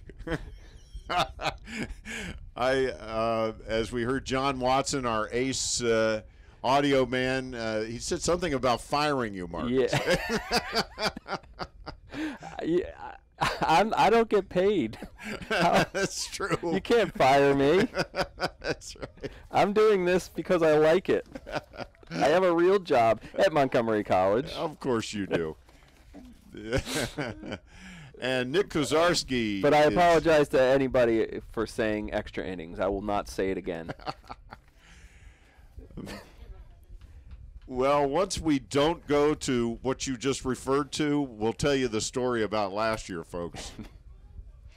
Nick Kozarski leading off. He was hit by a pitch. His one and only time up as the Raptors just now getting through their batting order for the second time. So that's a testimony to what Ryan Bell has done out on the hill today. Well, Ryan Bell has been an MCTV staffer's best friend. He's been very efficient. And there's a strike on the outside corner. And that's one thing we did talk about with Bell. He's not a big strikeout guy. He doesn't throw too hard, but he pitches to contact, and he makes his field do the work, and he doesn't walk people. And there's Kozarski, hits it right on the button deep. and over the fence. A home run, a line shot home run by Nick Kozarski right over the All-American sign out there in left center field, and it got out of here fast. And, you know, Ryan Bell, like we just said, he pitches the contact, and he grooved one right around belt to letter high, and Kozarski turned on it and hit it to the power alley in left center, and that ball got out of here, like you said, in an absolute hurry. That's the second home run of the year for Nick Kozarski. And, you know, I was watching him as we see it. Oh, yeah. That was letter high. Oh, right in the wheelhouse, as they say. Yeah, and when Ryan Bell watches this game on YouTube, he's going to say, I cannot believe I threw him that pitch. So Nick Kozarski with his second home run of the season. And, you know, I was looking at him in pregame batting practice, and I commented to one of his coaches. I said, boy, his shoulders have gotten a lot bigger. Yes. You know, and these young guys are going to start to mature. You know, they hit the gym, and they, you know, and they just kind of grow into their bodies. They're going to hit the ball farther. I mean, not everybody's going to be Jake Taylor. You know, last year we saw Jake Taylor. You're talking about a 6'4", 220-pound guy. You know, so these guys are going to grow into it.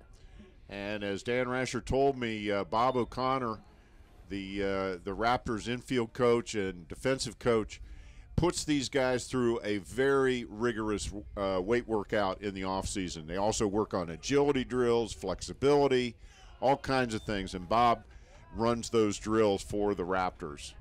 And then if you groove one letter high with an aluminum bat, it's going to take off. It's going to fly. So here's Antonio Pino, second baseman for the Raptors. 3 balls, 1, and he strokes one down the left field line. He's thinking about 2. He takes the turn, but holds there as the left fielder, Ronnie Grant, got over quickly. Yeah, that was probably a nice decision by the first base coach and Antonio not trying to force the issue, because you're right, Grant really got over to the line fast and made a nice play. So it's a 4-3 ball game thanks to the home run from Nick Kozarski, and that brings up Ian Velez with Pino on first and nobody out here in the bottom of the 5th inning. So the first real bit of trouble here for Ryan Bell. He did have the second inning where he had a couple of runners on. He got out of that one. There's another nice bump by Velez, another beauty, and they don't even throw. Boy, you could – that's beautiful bunt singles. 2 in a row. And, you know, that's going to – next time, even in Game 2, when Velez is up there, you're going to have your third baseman cheating in to the – you know, really to the infield grass. So that is 3 hits for Ian Velez, three singles, the conventional kind, and 2 bunt singles. So he's having a very good offensive day, 3 times up, 3 times on. As we have a conference on the mound here as Scott Kanazik has gone out. Scott is number 28 there with that big, wide 28 on his back. Well, how important is Pino batting ahead of Ian Velez this year? If you could really establish that 1-2 punch in the order where you have, you know, Antonio Pino getting on base, being pesky on the base paths, and then, you know, your most complete hitter really, you know, with speed in Ian Velez, that's a heck of a 1-2 punch. And then, you know, you're followed up down the line by, you know, your Nick Kozarski, who we just saw hit a home run. And that brings up the dangerous Tyler Coleman. And this is another guy, another freshman. And Coleman's got great speed as well. And also third on the team in RBIs so far in the early part of the season. So this is a dangerous moment here for Burlington as they are clinging to a 4-3 lead. We're in the bottom of the 5th inning. Nobody out. 2 Raptors on, first and second. Pino at first, Velez at second. Ryan Bell trying to work out of it. There's the pitch. It's bunted right in front of the plate, and they don't have a play anywhere. The throw gets away. And here comes Pino with the tying score, and Velez thought about it, took a big turn at third. Coach Rasher almost had to tackle him coming around third base to tell him to slow down. I don't think Velez actually picked up Coach Rasher until he was past the base. And now he's kind of laughing about it. So 2 bunts in a row after Pino's base hit. And now all of a sudden we are tied, and that brings up Sean Whalen, who pinch hit for John Hanley last inning. And so Sean Bell is in trouble as he gets a strike over. He's got men on second and third, Velez on second, Velez on third, Coleman on second, both with excellent speed. And a big RBI guy and Sean Whalen at the plate. And there is action in the bullpen for Burlington. And we're going to try to pick up that number. And that is number 19, Anthony Coniglio. Now that's a jersey name. Oh, that is for sure. Tony Coniglio. And there's also action in the MC bullpen. We're going to try to pick up that number. And so the eye in the managers- sky says Antonio Pino is warming up in the bullpen. So he must have scored and promptly trotted down to the bullpen.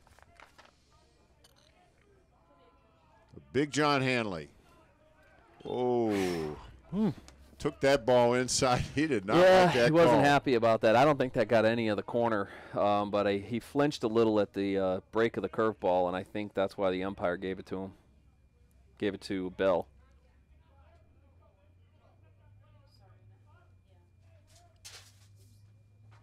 There's the pitch, and Whalen stays alive. 1 ball, 2 strikes.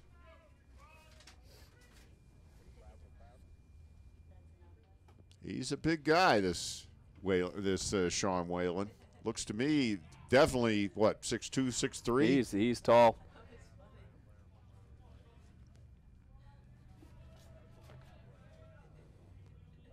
One ball, 2 strikes, nobody out, and 2 runners in scoring position. He's got the prototypical first baseman's body. Well, he sure does. Long arms, long legs. In the dirt. Nice block there by Kehoe. Saved a run for sure. Yeah, that was 5-4. Dixon Kehoe really shuffled his feet to get in front of that ball. So the Raptors have fought back into it. They were trailing 4-0, and now they've tied. There's a little blooper in the right. It may fall. And it does fall. With And Velez scores. And there you had second and third, so the infield was up, and you couldn't have placed it better for Sean Whalen. Nice little 9-iron shot out there behind. He just fought it off. Yeah. I mean, I don't know if he meant to do that, but he fought it off, and that's what you get. When the infield's up, it's like at Montgomery College, endless possibilities when the infield's playing 5 feet behind the pitcher. So the Raptors take a 5-4 lead. They fought back into the lead, and they are not done as they still have runners on first and third, nobody out, and Gus Gill at the plate. That's another great baseball name, Gus Gill. I mean, that's a guy that's got to be playing baseball. He's not playing soccer or lacrosse. It's a baseball name. Reminded me of one of my childhood heroes when I was growing up, Gus Bell. Was the father of David Bell and that's a long lineage of long lineage. That's a baseball family right there. Yeah. When I first saw that name, that's who I thought about. Of course, that just dated me, didn't it?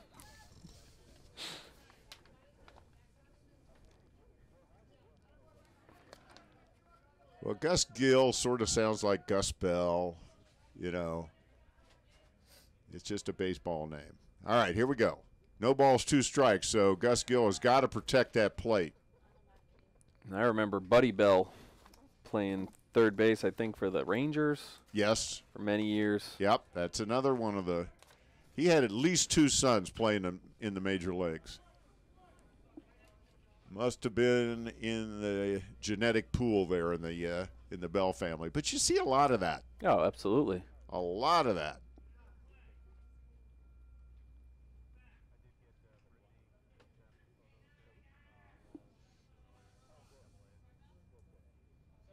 Still 0-2. Here's the pitch. Way outside and in the dirt.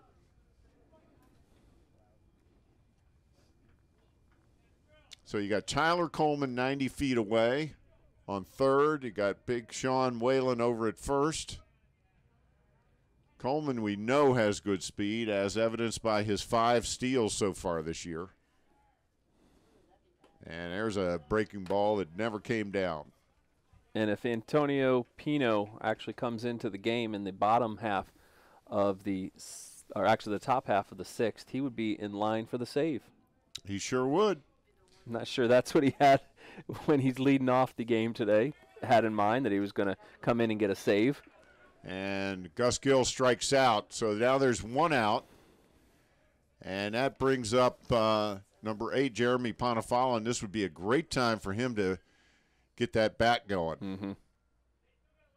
Well, Pino does have one of the 2 saves for the Raptors so far this season. Oh, so this wouldn't be a surprise then for Pino.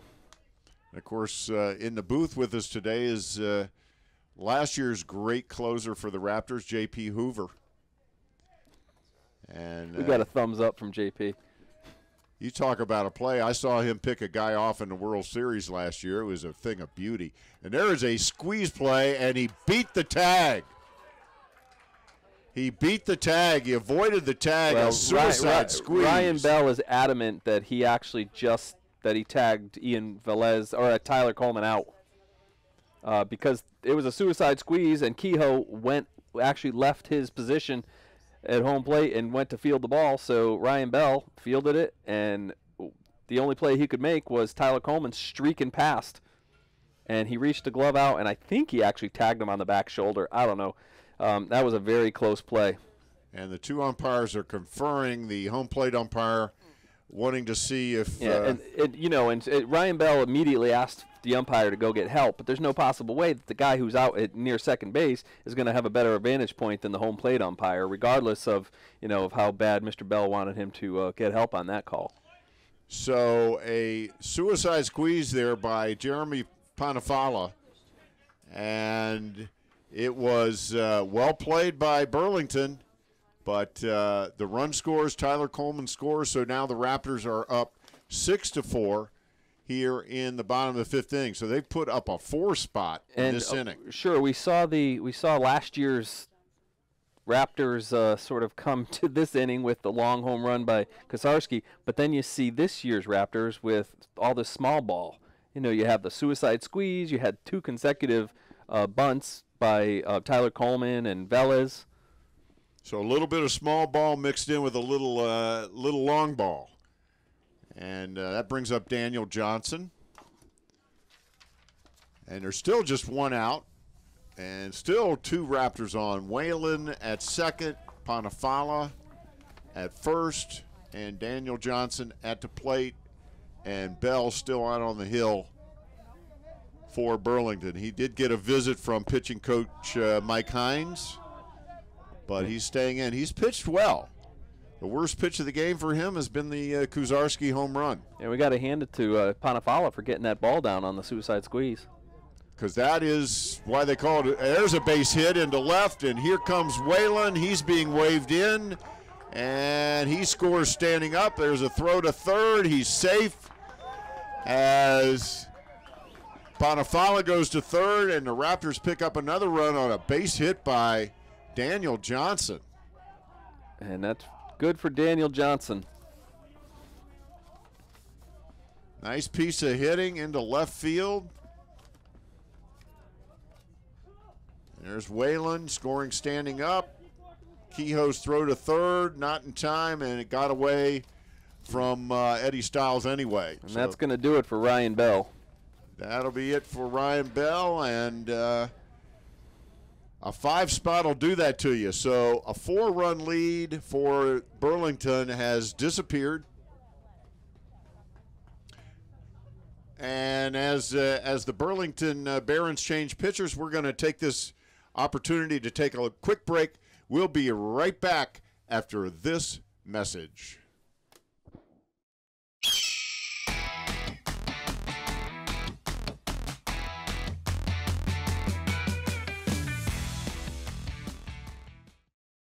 No matter where you're headed, no matter what your age, you'll find it all here at Montgomery College. Small class sizes, over 130 programs of study.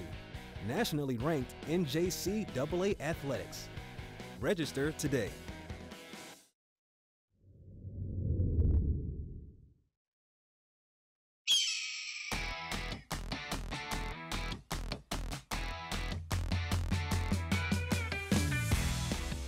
And welcome back to the Germantown campus of Montgomery College. We have a new pitcher on the hill for Burlington, and he is number 19, Anthony Coniglio.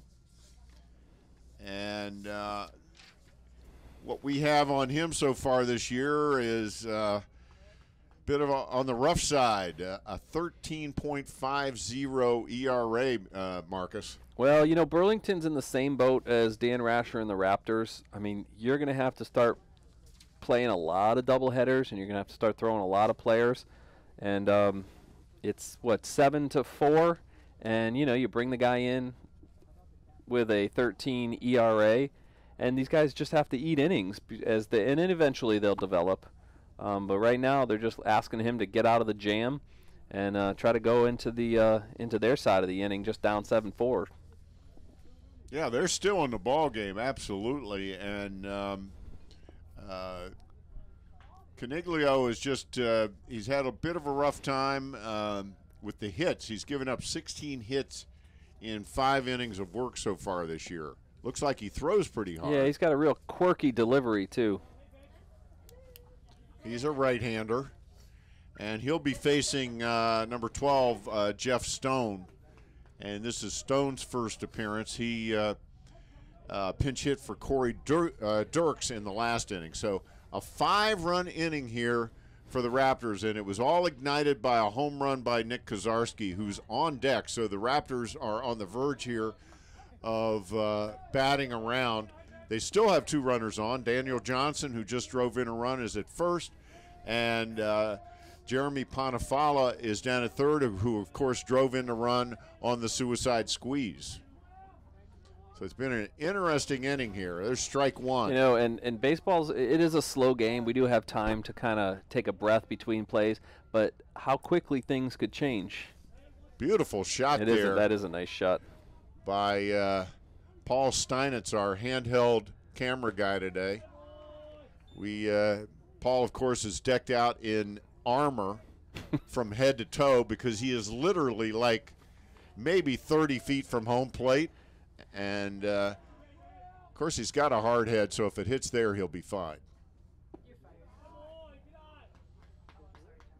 Coniglio almost quick pitches every delivery. His left leg, his lead leg, does not even come up to his belt. Maybe it's just because he's from the stretch, but it's real interesting how quick his arm comes out of the slot here. Yeah, you're 100% right. He's a very little leg kick. Yeah, there's no real leg kick. No, there's zero leg kick. I've seen guys with low leg kick before. Not everybody's Jim Palmer, but this kid really does almost quick pitch it. And there's a base hit into right field. Nice and piece of hitting. Nice job by Jeff Stone as he drives in Jeremy Panafala. That's a little bit of inside out, a la Derek Jeter, who's famous for just doing an inside out, punching it into right field. There he does. Right off the fist. Nice piece of hitting. Went with the pitch to drive in a run, make it 8-4 Raptors, and bring up Nick Kozarski, who ignited this game and the crowd with his long home run. It was like a laser beam that got out of here so fast. I'm going to start owing a lot of money to the truck. I got Yukon Husky references and Derek Jeter references. As Nick Kozarski led off the inning with the home run, and now he's back up there, and there's still just one out, as the Raptors have now built up an 8-4 lead. They were trailing just an inning and a half ago, 4-0. And combination of small ball and the long ball and a lot of well-placed and good at-bats here. And all of a sudden they're on top 8-4. And that must have grazed the outside corner. You know, even when MC was down 4-0, they weren't trying to do too much. I mean, sure, Kozarski hit one out, but the other at-bats were just smart, efficient at-bats, just taking what was given to you, whether it be slapping it to the other side of the field or finding a hole. But, you know, that's a lot about growing up as baseball players, you know, and these guys didn't. There's no panic in them. It's just go out there and play baseball. And next thing you know, it's 8-4. Next thing you know, it is 8-4. And of course, they kind of feed off, I think, the personality of Dan Rasher, who is not a screamer. Nope. He's not a panic button pusher. John Silk is sort of that same sort of personality. Andy Hoy, Bob O'Connor's a low-key staff. They don't put a lot of undue pressure on these guys. And you hit the nail on the head. They're not trying to do too much. They're, in a lot of ways, they're just taking advantage of what has been given them in terms of where the pitch is, where the infield is playing, that type of thing. So Anthony Caniglio trying to get out of a jam. Ryan Bell did a fine job until this inning, and then the roof kind of caved in. There's a poke down to first. He gets the sure out there, but both runners advance. So Kozarski gets the job done by moving 2 runners into scoring position, and that's the second out of the inning. And that brings up Pino. I think he was quick pitching because his leg kick just came all the way up on that last pitch. I was just checking it out. But he still has an awkward delivery. Antonio Pino. Good Council High School, as you can see. Freshman. He's been in the middle of the action this inning. And he pokes one out to second. He bobbles it, and he cannot pick it up. And 1 run scores and 2 runs score. And there goes Pino to second base, alertly. As number 12, Jeff Stone, did not stop, and he hustled all the way in to score 2 runs on that error there by the second baseman for Burlington, Cody Doyle.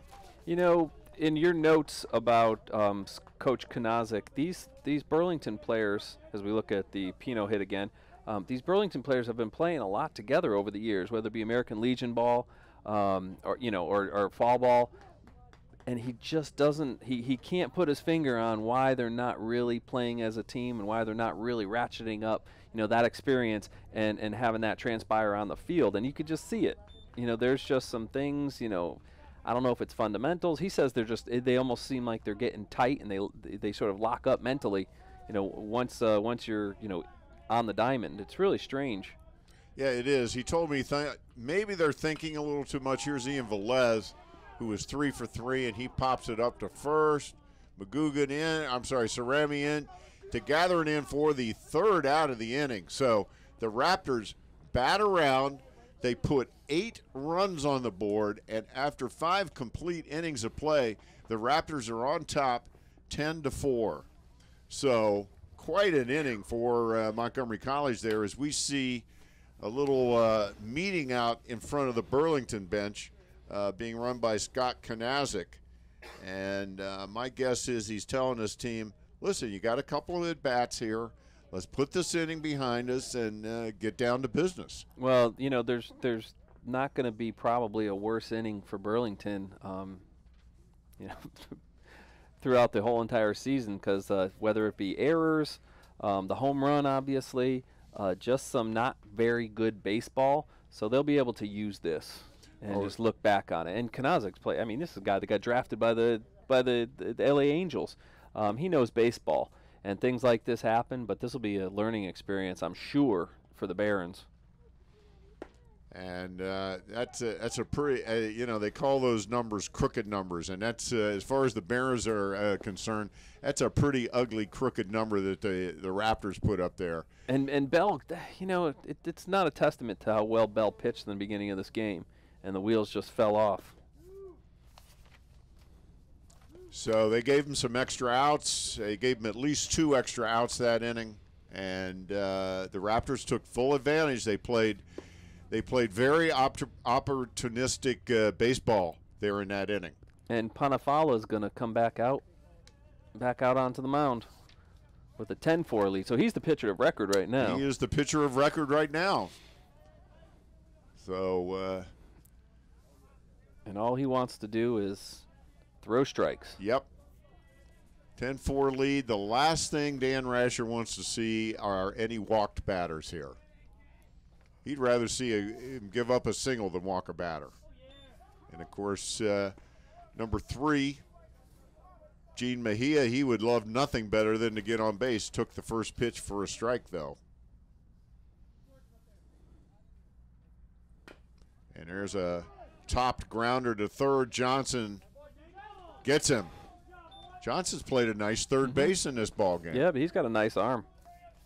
Very strong arm. He's built like a third baseman. Big shoulders. Low center of gravity. And that brings up number 7, Cody Doyle.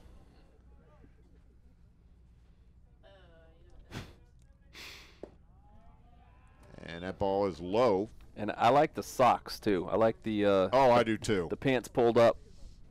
I do too. Showing the stirrups. Well, what they used to call stirrups. I don't think these young guys like J.P. Hoover wear stirrups anymore. No. J.P. probably doesn't even know what stirrups are. Find some old pictures of Frank Robinson, and you will see the classic stirrups. Hank Aaron. Those are the classic stirrups. But you don't. Every now and then you'll see a major league player wear them. But I do like seeing the socks. Yep.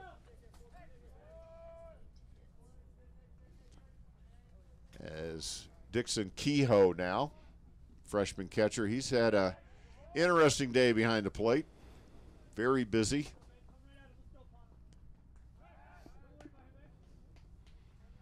So man on first, 1 out. We are in the top of the 6th, and the Raptors, courtesy of their 8-run bottom of the 5th, are on top 10-4. Now, what would Frank Robinson, an old ball player like that, think of those very interesting Burlington Barons numbers on the back of those jerseys? I do not know. They got their money's worth with those numbers. Those are techie or modern, or I don't know what the heck you call it. I don't either. But I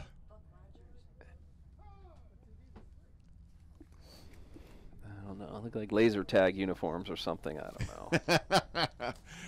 Well, our director in the truck, Scott Youngblood, reminds me of the MLB Futures uniforms they had a few years ago, and he's right.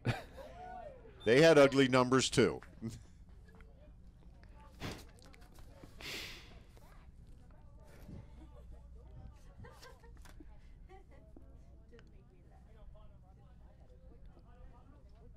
So Dixon Kehoe. No balls, 2 strikes, and there's strike 3. Nice pitch, Panafala. Boy, Jeremy Panafala looking good out there. Of course, he's got my number on, number 13. I always wore number 13 when I played ball. And you're way not back in the Stone superstitious Age. whatsoever. No. No, I was born on the 13th. It was always my lucky day. Well, I'm partial to second baseman wearing number 2, so Antonio Pino is my favorite player this year. All right. And that brings up number 8, Eddie Stiles, of course, the number 8. Come on, Cal Ripken. Oh, you're asking? I'm a Yankee fan. Oh, ooh. Yep, Cal Ripken wore number 8 for many, many years. There's a ground ball to Johnson, bobbles it, gets it up, and gets him out. That's strong arm. Strong arm, and he didn't panic. Nope. A lot of times the young players are going to pick up the ball and rush his steps, not step into the throw all arm. And he picked up the ball, he took his step, and he threw across the diamond and got the out. There you see it. And the throw right on the money. So Panafala puts him down without any run scoring. So after 6.5, we're 10-4, Raptors on top. We're going to see who comes out to the mound here for Burlington as Scott Kanazik is out. And looks like we may be getting another new pitcher in. Yep, we do have a new pitcher coming in for Burlington. It looks like either number 30, it looks like number 36. Again, it's kind of hard Looks like Lewis Hart, according to our If that roster. is indeed a 6, then it is Lewis Hart. That is a 6. Okay. So we have Lewis Hart on the mound, and he's a freshman pitcher for Burlington. And he's thrown 9 innings so far this season for the Barons. Given up 19 hits in those 9 innings, 9 walks, 6 strikeouts, and an ERA of my lucky number. And Dan Rasher says pitching is 90% of the game, and you can see why, regardless of the talent on the Burlington squad, that they're 4-12 when you have a lot of pitchers whose ERAs are up around 8, 9, 10, 11. You know, and it comes down to pitching at any level. Any level. T-ball. Mm-hmm. Well, maybe not T-ball. Depends on the wind.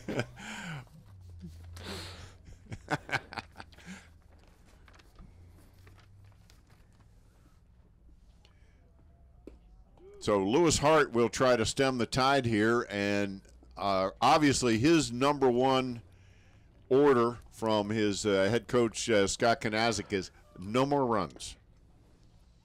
Because 10-4, the Raptors put up an 8 number in the bottom of the 5th, and they could have the tables turned on them. So no lead is really safe in the aluminum bat era, and of course we're deep into the pitching staffs now, so we don't know. But leading off against Hart is number 3 Tyler Coleman, and he was right in the middle of things last inning. And there's probably no reason that we're not going to see Panafala come in for the 7th. And he grounds one down the third baseline, and it just went foul. Boy, that was close. I thought that was a fair ball. I did too. That went right over the bag. And I think Dan Rasher's shaking his head too. That ball was, I thought that ball was more than a couple of feet fair. It looked to me like Dan gestured that ball was definitely fair. But if it was 4-4, he might have done more than gesture. Yep, he might have had a little conversation. But we do not have replay officially yet in NJCAA, but times are a-changing. Oh, times are a-changing. Major League Baseball, you can go to the videotape. I will say I'm against it, but they, so far anyway, from what I've seen, they are doing it much more quickly than what happens in the NFL. Well, you know, I'm a big Jeffrey Mayer fan, so I too don't think that replay is a good thing. There's a pop out into no man's land, but the right fielder comes in and does get it. So there is the second out of the inning. And it's funny, Jeffrey Mayer. I'm sorry, the first out of the inning. And you know, Jeffrey Mayer is such a hated figure in Baltimore Orioles lore and anti-Yankee lore, and he actually went on to become a very good college baseball player in the college in the town I was born in Connecticut. He went to Wesleyan University, and he holds one of the Division III hitting records where he hit in 50-something games in a row. And this is the Jeffrey Mayer that everybody knows that he reached over and he pulled back a home run. Yes, he did. Tony Tarasco will tell you that every day of the week. Sean Hanley is having trouble with this umpire strike zone. Sean Whalen. I'm sorry, Sean Whalen. Big Sean Whalen. I'm mixing up the two guys, John Whalen. Oh, boy. He gave that one a ride out to center, but the center fielder just gathered that in. Boy, that ball was hit hard. Yeah, that was hit on a, like they say, frozen rope. We're not getting charged for cliches, are we? No, I don't think we're getting charged for cliches. Just Yankee and Homer references. Yes. Yes. Are we getting charged with award-winning Dan Rankin references? No, we never get charged with those. Well, our buddy Dan Rankin from MCTV has just been honored again for another award. I mean, this guy, I hope he's got a big house in Northern Virginia, because he's got enough hardware. He's going to need an extra shed. Oh, he's got a mansion on the Potomac. Well, he can probably afford it with all the awards he's winning. And anyway, no, a well-deserved honor for Dan Rankin, his Access to History show garnering a couple of Telly Awards. And if anybody ever wants to flip around and you're listening and you watch some baseball, stick around if you see Access to History show up on MCTV Channel 10 in Montgomery County, and stick around and watch that, because that's very good television. As Gus Gill stands in, 2 outs in the bottom of the 6th.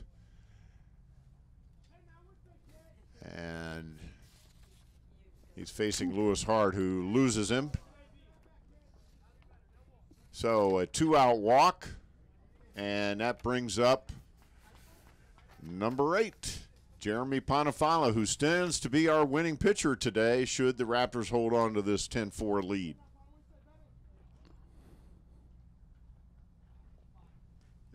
If the Raptors should hold on to win this one, this will truly be a team victory, as they've gotten contributions up and down the batting order, some nice plays in the field, and it's been a solid team win. Well, I don't want to jinx things, but it's a solid team effort. We did that in basketball this year, and remember what happened. Didn't we? Against Hagerstown. Well, it's a theme with Hagerstown, I think. We did it in baseball, where we went, we're not supposed to talk about it, but we went played more overdue. than the regulation number of innings. Yes. We played more. Yes. We played more than the regulation number of innings by several.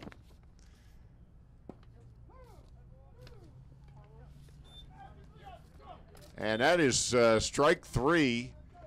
And so that ends the bottom half of the 6th inning with the Raptors on top, 10-4. We'll be right back with the top of the 7th after this quick break. You're watching Montgomery College Baseball on MCTV.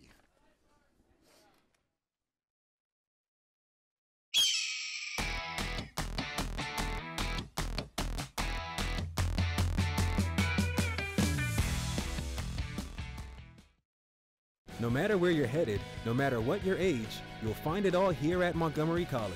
Small class sizes, over 130 programs of study, nationally ranked NJCAA athletics. Register today.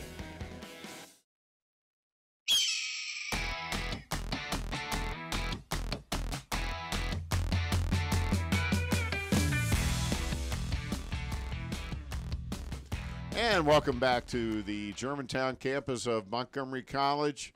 And the Raptors on top, as you can see, 10-4, 11 hits to 8 for the Barons. And, of course, the big number there, that 2 errors by the Barons that both took place in the 8-run bottom of the 5th by the Raptors to keep things going.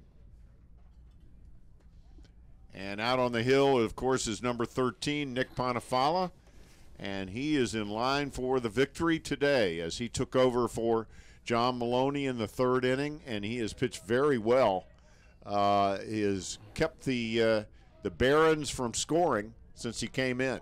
And and John Maloney pitched well too, and he was stung a little bit by his defense, but he hung around and he pitched well, and he gave the Raptors a chance to win.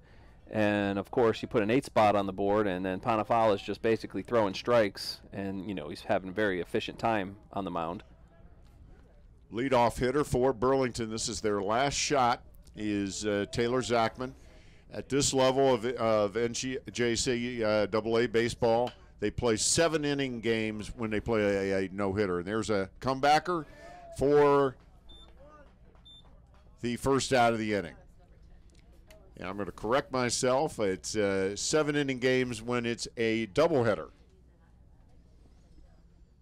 So this is game 1, and this is the last shot for Burlington.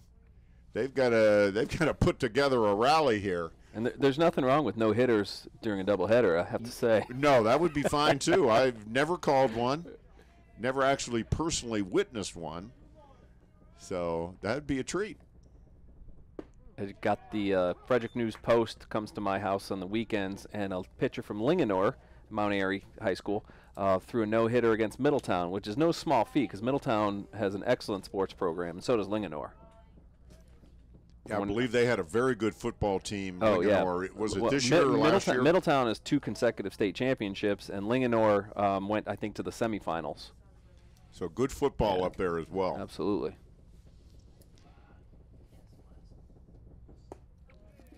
Ponifala just missed the corner. I think he wanted that one. And there's a good winery up there, too. Yes, there is. I have made a couple of visits up there. Good times. They have some great music festivals up there in the summertime. And that's off the fists in foul ground. Whalen. And he dropped it. Oof. The pop-ups to the foul side of first base is, I don't know if Coach Rasher's just going to do drills and drills when they do get a chance to practice because they're playing a lot of doubleheaders coming, but that's, I think, the 3rd ball that's dropped in this game. I know the sun is bad, but no excuses, not at this level. No, you got to make that play, and I'm sure that Dan Rasher will talk to Sean Whalen about that, just as he talked to John Handley about it. There's strike 3, it's dropped, so he has to go to first for the out. So all of a sudden we have 2 outs here in the top half of the 7th, and number 27, John McGugan, who's had a great game today for the Barons. He's really been the offensive star today. He is their last hope here in the opener of our twin bill. First pitch strike from Ponifala, and that's been his key.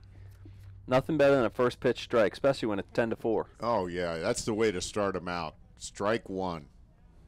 Here's the pitch. Strike 2. And then he moved it a little inside on the hands. So a really nice job here by Nick Ponifala.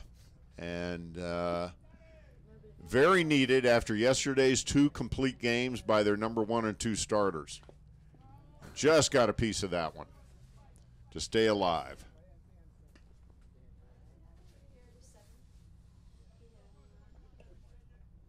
Raptors put this one away with an 8-run bottom of the 5th inning to storm back. They were trailing 4-0.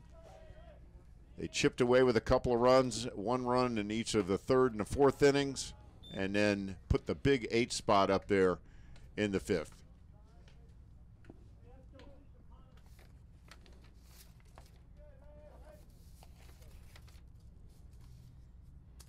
There's the pitch, and it's fouled off.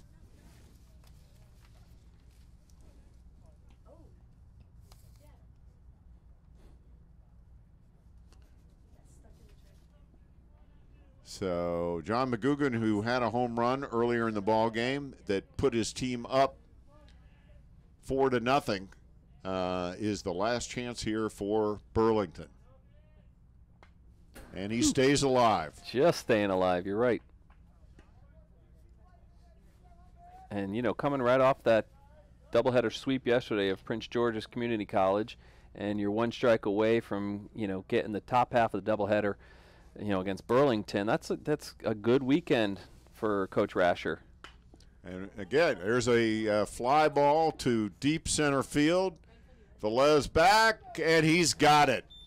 And that is the 3rd out of the game, and the game is over with the Montgomery College Raptors taking the first game of our doubleheader 10-4. As you see the Raptors celebrating, and we've got a good look at Nick Kozarski, whose home run to lead off the 5th inning was really kind of set the tone for that inning. It really did. That sort of got the ball rolling, and that home run, it was a spark.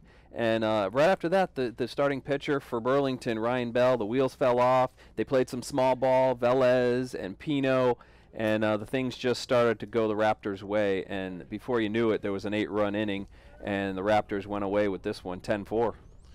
Well, you said it right there. There's the home run ball as our camera guy out there, Ed Clark, managed to gather that up. So there's the Nick Kozarski home run that really got things going for him here in the bottom of the fifth. And there we see a shot of wild man Eddie Clark out there. So that is the end of game one with the Montgomery College Raptors on top 10-4. We're going to be right back with the start of game two after this. You're watching Montgomery College baseball on MC TV.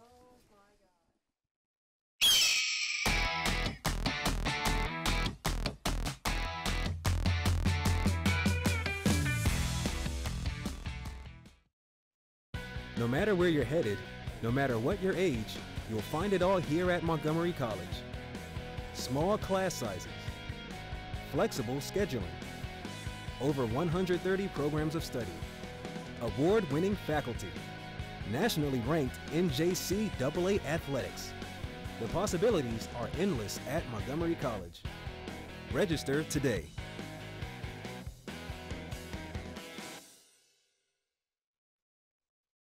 One word to describe Montgomery College: awesome. Interesting. Fun.